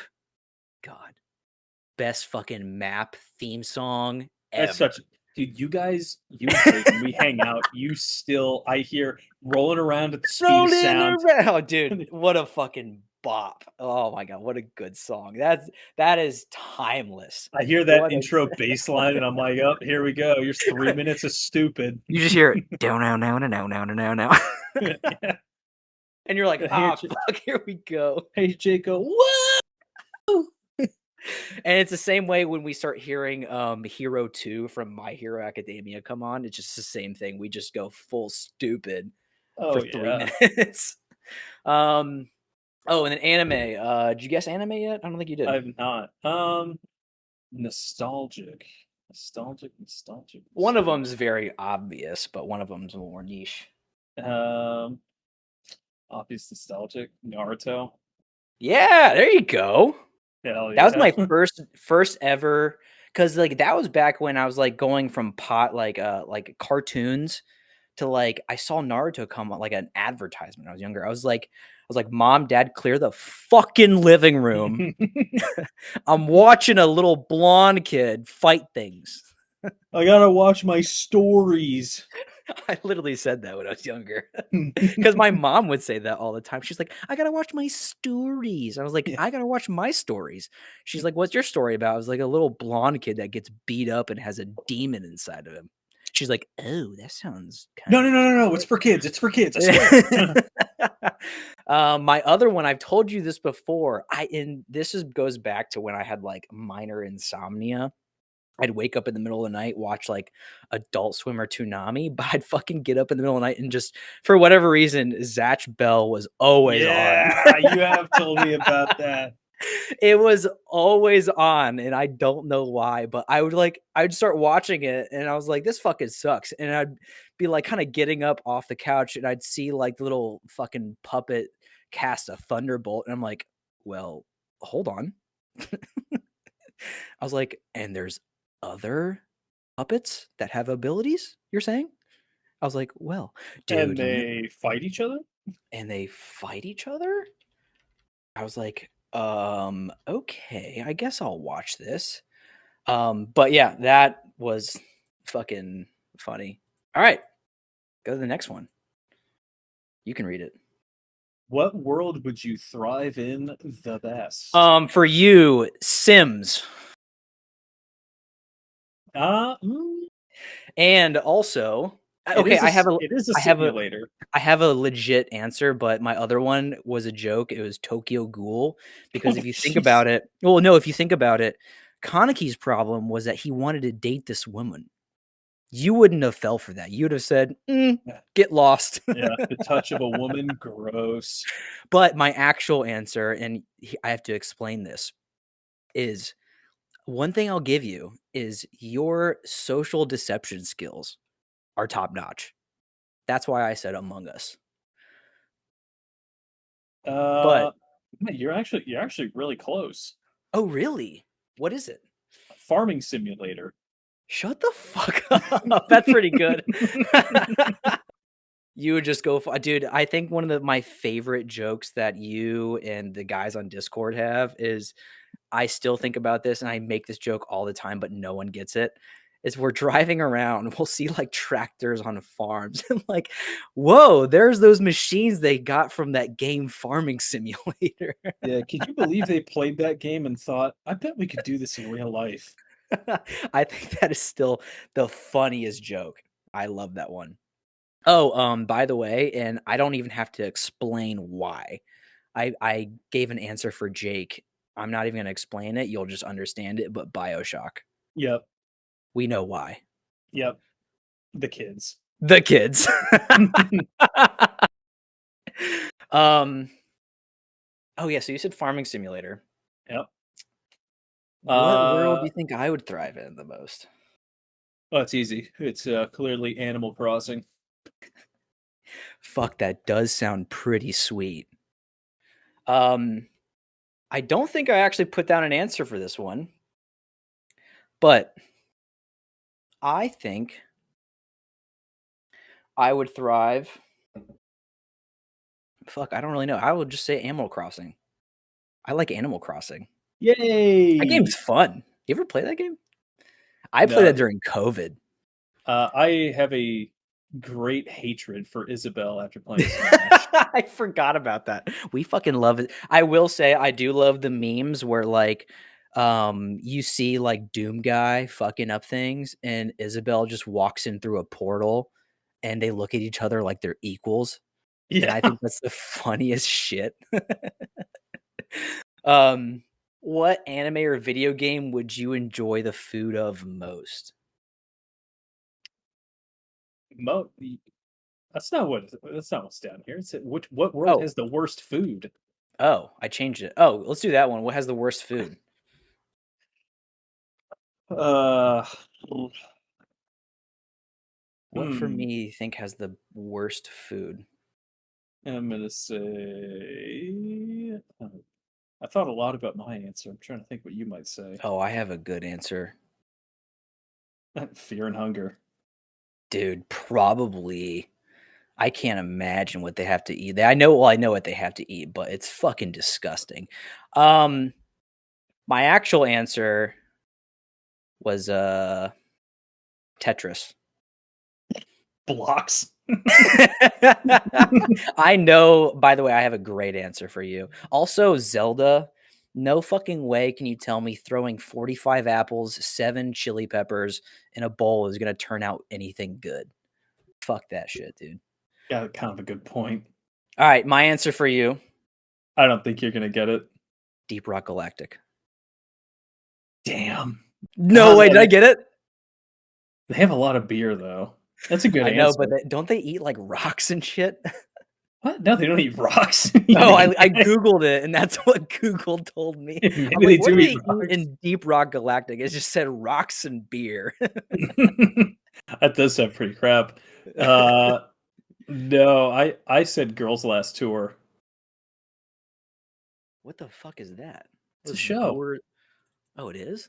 Girls Last Tour? Yep.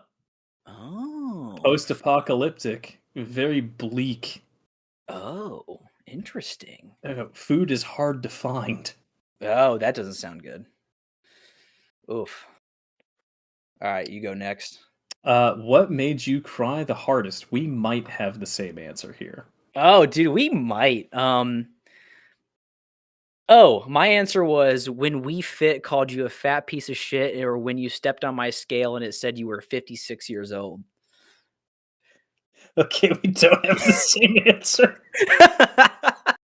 No, but do you want me to tell you my actual answer? Yeah. I want to eat your pancreas. Oh, maybe we were close then. What In was yours? answer.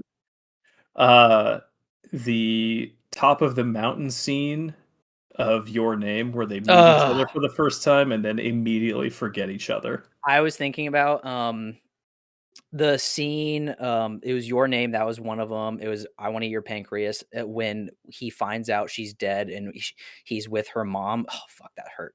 And then also another scene that fucking got to me was at the oh god, dude, I get chills thinking about it. In Suzume, where Suzume is reaching in the door, grabbing the guy, and she's saying, she's in the whole movie, she's screaming, I don't care if I die, I don't care if I die, grabbing his hand and saying, I'm afraid to die. That gave me fucking chills. That's It was awful. fantastic. I remember watching that in So theater. fucking good. Oh, dude, I love that. What character probably has the worst search history? Jake. Dude, Jake's is just fucking Dragon Ball Z fights. There's nothing That's bad about true. that. That's true. You got a good point. Um, Um, yeah, what do you think I I, said?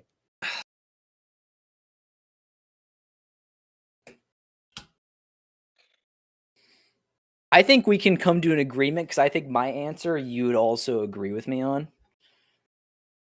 okay. Mineta from My Hero Academia. I had one in a similar vein. Yeah, right? I had Kazuma from Konosuba. Oh, yeah. I was thinking about the Konosuba show. Mineta, fantastic answer. I know, right?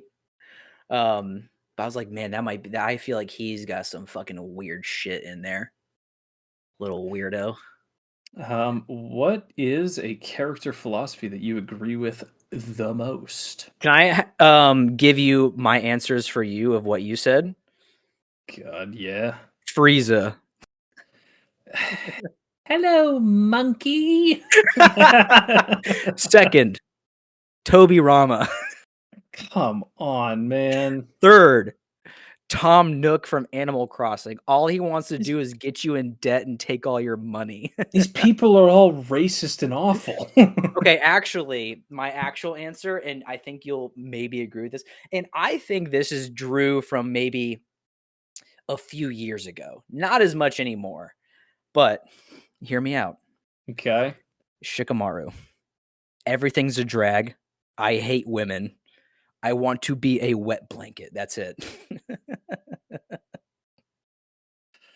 Not as much anymore, but you used to be. Oh, remember when we used to call you Obito? Yes. Yes. Oh, Drew's so sad.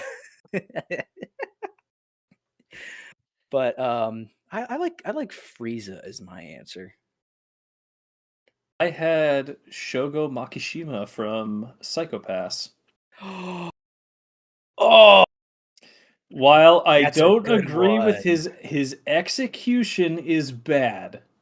Oh, His that's a philosophy is it's insane that we're setting up a system to govern and judge people rather than us judging ourselves.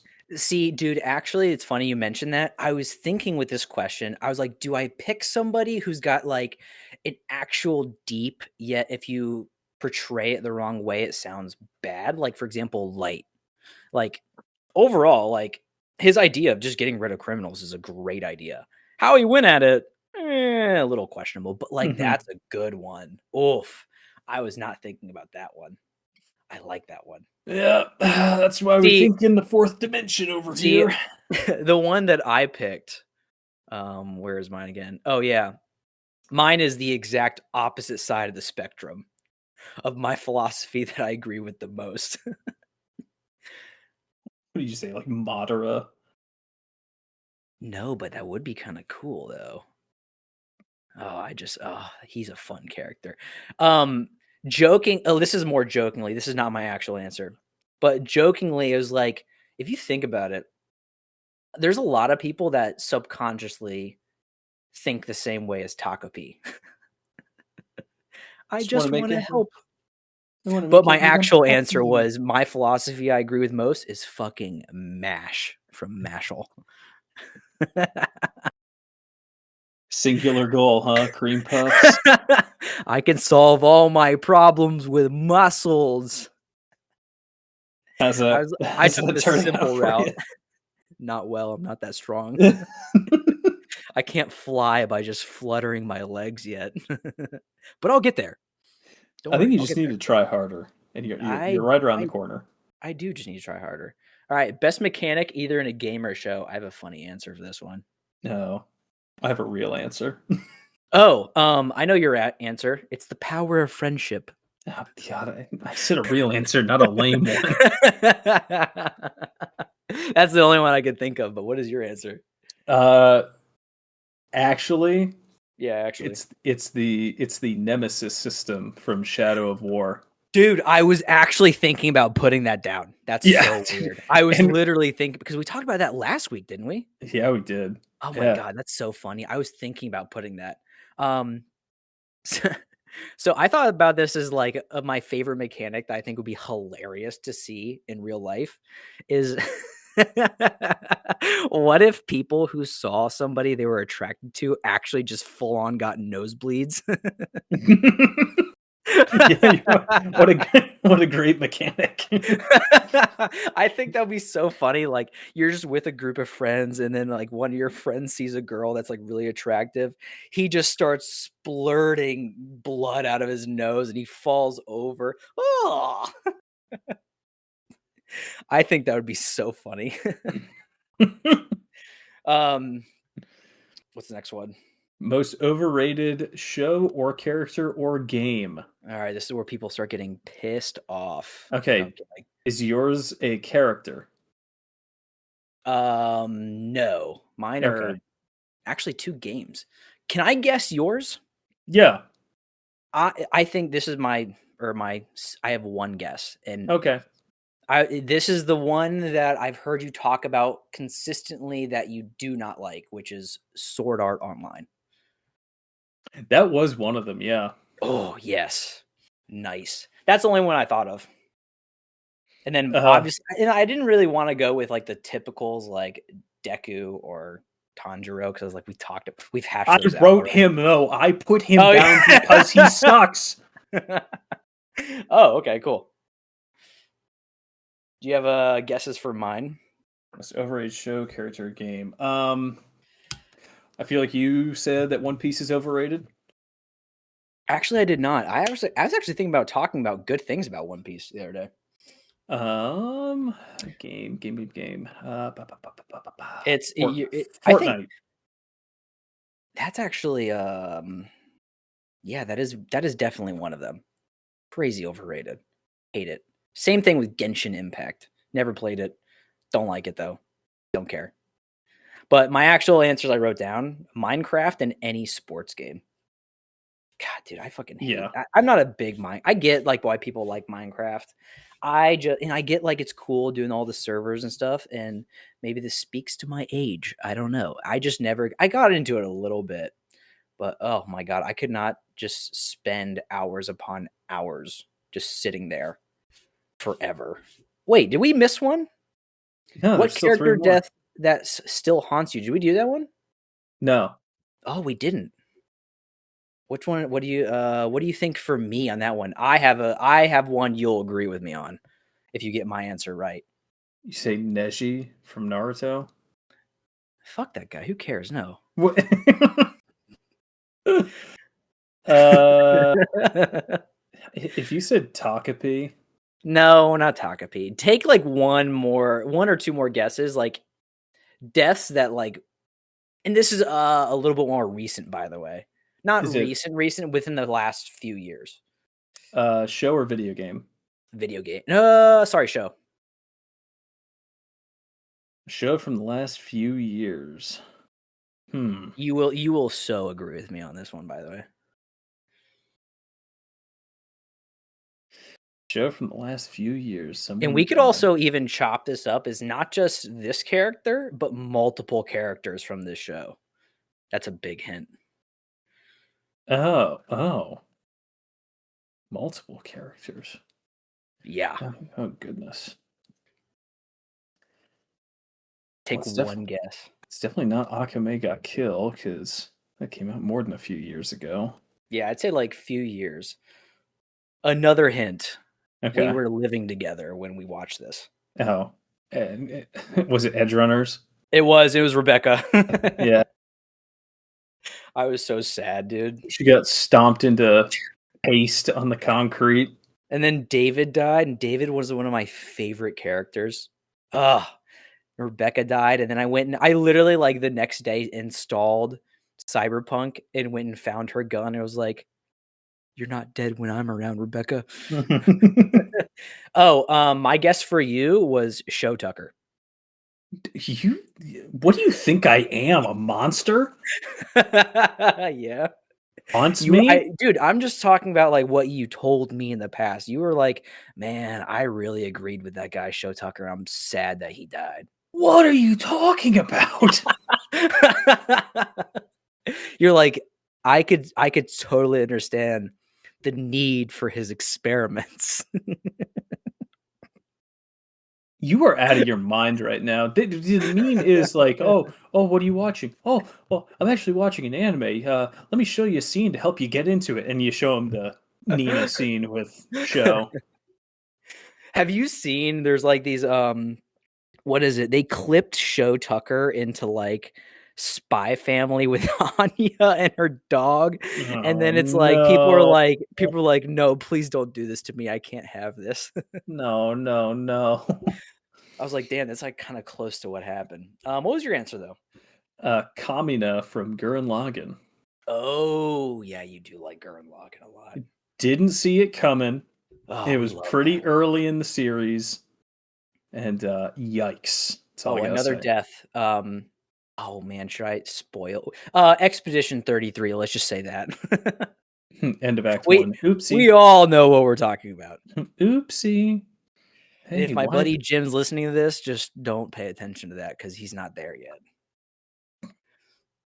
He's played the game for like he's had the game for like six months or something. He just met Eskie. He's doing his best though. Whose death did you whose death haunted you? Oh, Rebecca. Oh yeah, we went over that already. Yeah, who did you actively root for to die? Oh, I didn't write anybody down. Or did I? Oh no, I did. Never mind. It was Show Tucker. Oh, I have guesses for you though. Oh goodness, here we go. Well, okay. This person's not dead, but there are two people. These two people are not dead, but you're rooting for their death, which is Min Min and Yoshi. Dude, only when you're playing them. I still have the videos of you just raging about Min Min and Yoshi, and it is my favorite thing of all time. Oh, my actual answer is Griffith. Uh, mm, that is a good answer. It might It's be a one of little bit. those, like, it's not wrong, but maybe not your top, maybe? I don't know. It is. It is a good one, though, right? That might be better than the one I put down. Oh, shit. Who'd you put down? I said Berthold from AOT. Oh. Yeah, that's a good one. Ooh, yeah, Griffith. I know, like, I haven't watched all of Berserk, but I know everyone is like, "I don't care what happens. I don't care who has to die. I just want Griffith gone." Everyone hates Griffith. That's all I know. Terrible, terrible person. And I've probably watched 6-ish, 7 episodes so far of Berserk, and I'm like, I'm kinda starting to see it's kinda like, there's this one dude a long time ago that was like, "I love alligators because at leastly they try to kill me, but they don't try to be my friend first." Yeah, they're honest. Yeah, right. Um, character, show, game, or is that what it is? Whose fans are the most insufferable? I'm gonna say you said MHA or Demon Slayer fans. Actually, no. You will be kinda surprised at my answer. It is probably one of the biggest animes, though. I think that's just what happens when you have the biggest anime show in the world. You just attract fucking scum of the earth. One Piece fans. Nope. You It said is biggest probably show in the world. well, okay, it's up there. Dragon Ball fans. Nope, not quite. You'll run out of answers eventually. Naruto. Attack on Titan. Yeah. I thank you, right? I hate some of the fandoms in Attack on Titan. God, dude, they are so annoying sometimes. Like when I read on Reddit and like they're trying to argue about the fucking smallest details. Like, oh my God, I saw this thing in this guy's pocket and it probably means that Aaron was going to do this the whole time. I'm like, what the fuck are you talking about? I don't know. They try to like theory craft everything and they're trying to find answers to everything. There is a funny Reddit though. It's called Attack on Retard. That I used to follow, and they just said the dumbest shit. I don't know if it was on purpose, but they were trying to like theory craft all this shit, and I was like, God, you people are insufferable. My guess for you, Full Metal Alchemist Brotherhood. that was one of them. Ah, damn. The I would say mostly they're online fans, Yeah, just because like the hissy fits that they throw on my anime list when it gets dethroned by a show, and they go and review bomb the other show so that their darling little series can have the top spot. yeah. You told me Uh, that, and I'm like, yeah, that kind of sounds annoying. dude, it's psychotic behavior. The other one is Rick and Morty fans. Oh, dude, I could not agree with you more on that one. That is a good one. They will defend Rick and Morty till their very last breath on it as being the You best show ever. actually have to be very intelligent to understand what's going on screen. No, you don't. Yeah, No, they're you like, "Oh, don't. yeah, you have to understand, like, string theory to understand this joke," and I'm like, "It's not that fucking deep, dude. It's about as deep as a kiddie pool. Fucking relax." Like, oh my god, it's whatever. Oh, boy. Character you would want to take in a Denny's parking lot. Last question. For you, I said Anya. You fucking hate Anya. What? No, I don't. No, What are I'm you talking? kidding. What are you talking about? I'm totally kidding. I think our answers will be very similar here, and I think you'll like this answer because this is my answer. And I was like, I'm just going to apply this to Drew's answer, but Ava from Borderlands 3. Oh, she was one of the two that I put down. Oh shit! I also put the twins from Borderlands 3 because they were fucking awful. They just sucked. They just Ter- sucked. Terrible antagonists. Give me Handsome Jack back. Uh, We I loved him. said Kirito from Sword Art Online, and I also wrote a Oh. little blurb. I Yeah, do you think said you could take him? I guess also because like he's in a video game, so maybe you could take him. cannot stand this dweeb. I'll introduce him to the concrete with my left right good night. He'll learn real quick that being good at video games doesn't translate when you're getting your ass beat. That's funny. I like that. Hate that guy. I think you would demolish that guy. It's so I have so many objections about that show. Like him and Asuna are in their like video game world and they get married in game and it's like, okay, I think that's whatever. weird. And then you realize, oh wait, they're like 14. This is strange. Oh, that And is then weird. there's an AI program in it that they adopt as their child and get called mom and dad. Mind Ew, you, they're weird. barely teenagers. That And is I'm like, weird. and then I see people defending like, no, actually, there's a lot of trauma, and you might actually be surprised what people would do when they're locked in a world like that. It's like, no, I meet That a 14-year-old that would be like, hey, if you got locked in a world, would you really like it if you played mom and dad with someone else to this video game character? No, it's right. weird. It is Dude, weird. that reminds me of this is a real life story, mind you. I can't remember the exact ending and conclusion of it, but essentially, have you heard of the game Maple Story? Mm-mm. It's like a really old online MMO. It's on Steam. It doesn't do very well anymore. It was really popular back in the day, but this was like a few years ago. I think there was these two people that got married in game, and I can't remember exactly what happened, but I think the dude divorced her in game and just was like, "See ya," which it's like, okay, who fucking cares? But I guess the girl, I guess the dude also gave her his login to the game, logged into this dude's account, deleted everything, then continued to cyber stalk him. Then she got arrested for cyber stalking and hacking, which I guess technically, if like even if you have someone's password and stuff, if you log into their account, it's considered hacking. But I was like, dude, the people who take this shit so seriously on video games and get fucking married is why. Like they had a full marriage in the game. People showed up. There was a pastor. I was like, Goodness. what the fuck, dude? That's weird. So like I guess when I think about that and you tell me that story, I'm like, yeah, I guess I kind of will treat those the same subconsciously because they're both fucking weird to me. I don't know. Yeah, just Yeah. Ooh. But that's the whole list. That was fun. it's a good time. That was a good time. Maybe we'll do this again eventually. Oh boy, anything to When we wrap when we up? hit episode 21 and reach the top 1% of shows Then we'll based do on it number again. of releases, Yeah, that's right. Then we'll do it again. and we'll do it all again. Well, I mean, Oh, dude. Any concluding thoughts on today to wrap things up? you're not as good of a friend as I thought you were. Oh yeah? Says the one who wants to fucking tuck me in at night, you little bastard. Now, look, you don't want to get tucked in. You need tucked in. Got to make sure you're secure when you go to sleep. It's I nothing like how strange. that was your biggest argument. It was like you want to make sure I'm safe. Yeah, you never know what might happen. You might roll out of bed. It's very scary. I think the people have to know the one night where I came home, I think from work, and you saw I came home. No, no, You ran no, upstairs. no, no, stop. Please.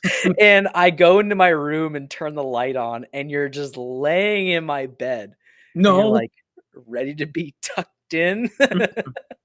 Oh no, maybe I was like brushing my teeth, getting ready to go to bed, and you're like ready to be tucked in. And I'm like, no, get the fuck out. And then you tucked me in forcibly, Well, there by was the the way. one time I waited in your bed and I grabbed you when you sat down.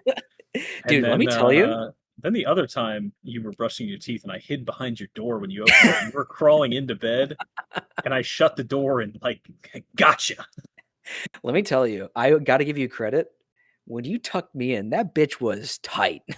Telling you, man, like did you feel safe and secure? That's I what I'm did. offering. I felt like a baby in the womb. Like I wasn't going anywhere. Yeah, see, secure, safe, good night's rest. No tickle monsters will be able to get you or anything like that. I mean, Like Jake. or me.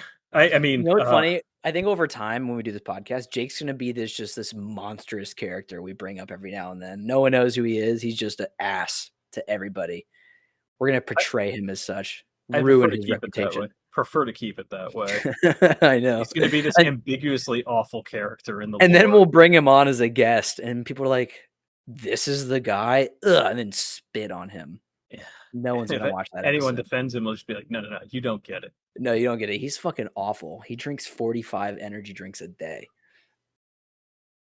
Well, all that for another episode. Am I right? Dude, Or we'll am I tell right? all these stories about Jake one day. That'll be funny. All right. I guess we'll wrap it up here. Thank you everybody for watching. This was a fun one. Oh my god, we're doing these 2-hour fucking episodes things now like it's our job. Yeah. Might as well just call it the Joe Rogan of anime now. Yeah, well, I think we're like probably another hour off of hitting the JRE Yeah, I experience. know. No. Dude, I bet Joe Rogan's like shaking his bootstraps about us right now. I think we would have to bring on people with like the most like out of touch crap takes in the world.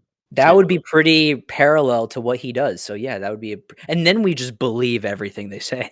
Yeah. Oh, wow. I had no idea. Yeah, we start smoking weed on camera. Yeah. Yeah. That'd be Yeah. sweet. That'd be super cool. Yeah. Naruto's actually the bad guy of the series. Wow. Really? I didn't even look at it like that. Yeah, and then 1 + 1 is actually 3 if you didn't know. Oh, fuck. Wow. All right, we're going to wrap this up. Thank you, everybody, for watching. Tune in next week. We don't know what we're going to talk about next week, but we'll figure that out. We'll have a good show for everybody. We kind of plan things on the spot, We're very naturalistic, if you want to put it that way. Yeah, if you couldn't tell from the lack of Structure. And articulation.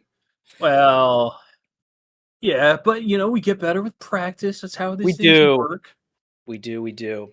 All right, this has been fun. We're gonna wrap up. We're gonna go. You have some work to do. I gotta go eat. All that good stuff. Yeah, tune in next week for another top tier intro from myself because Dylan sucks.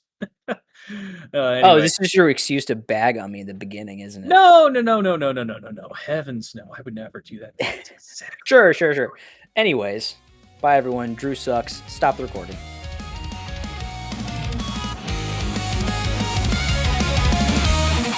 Yeah.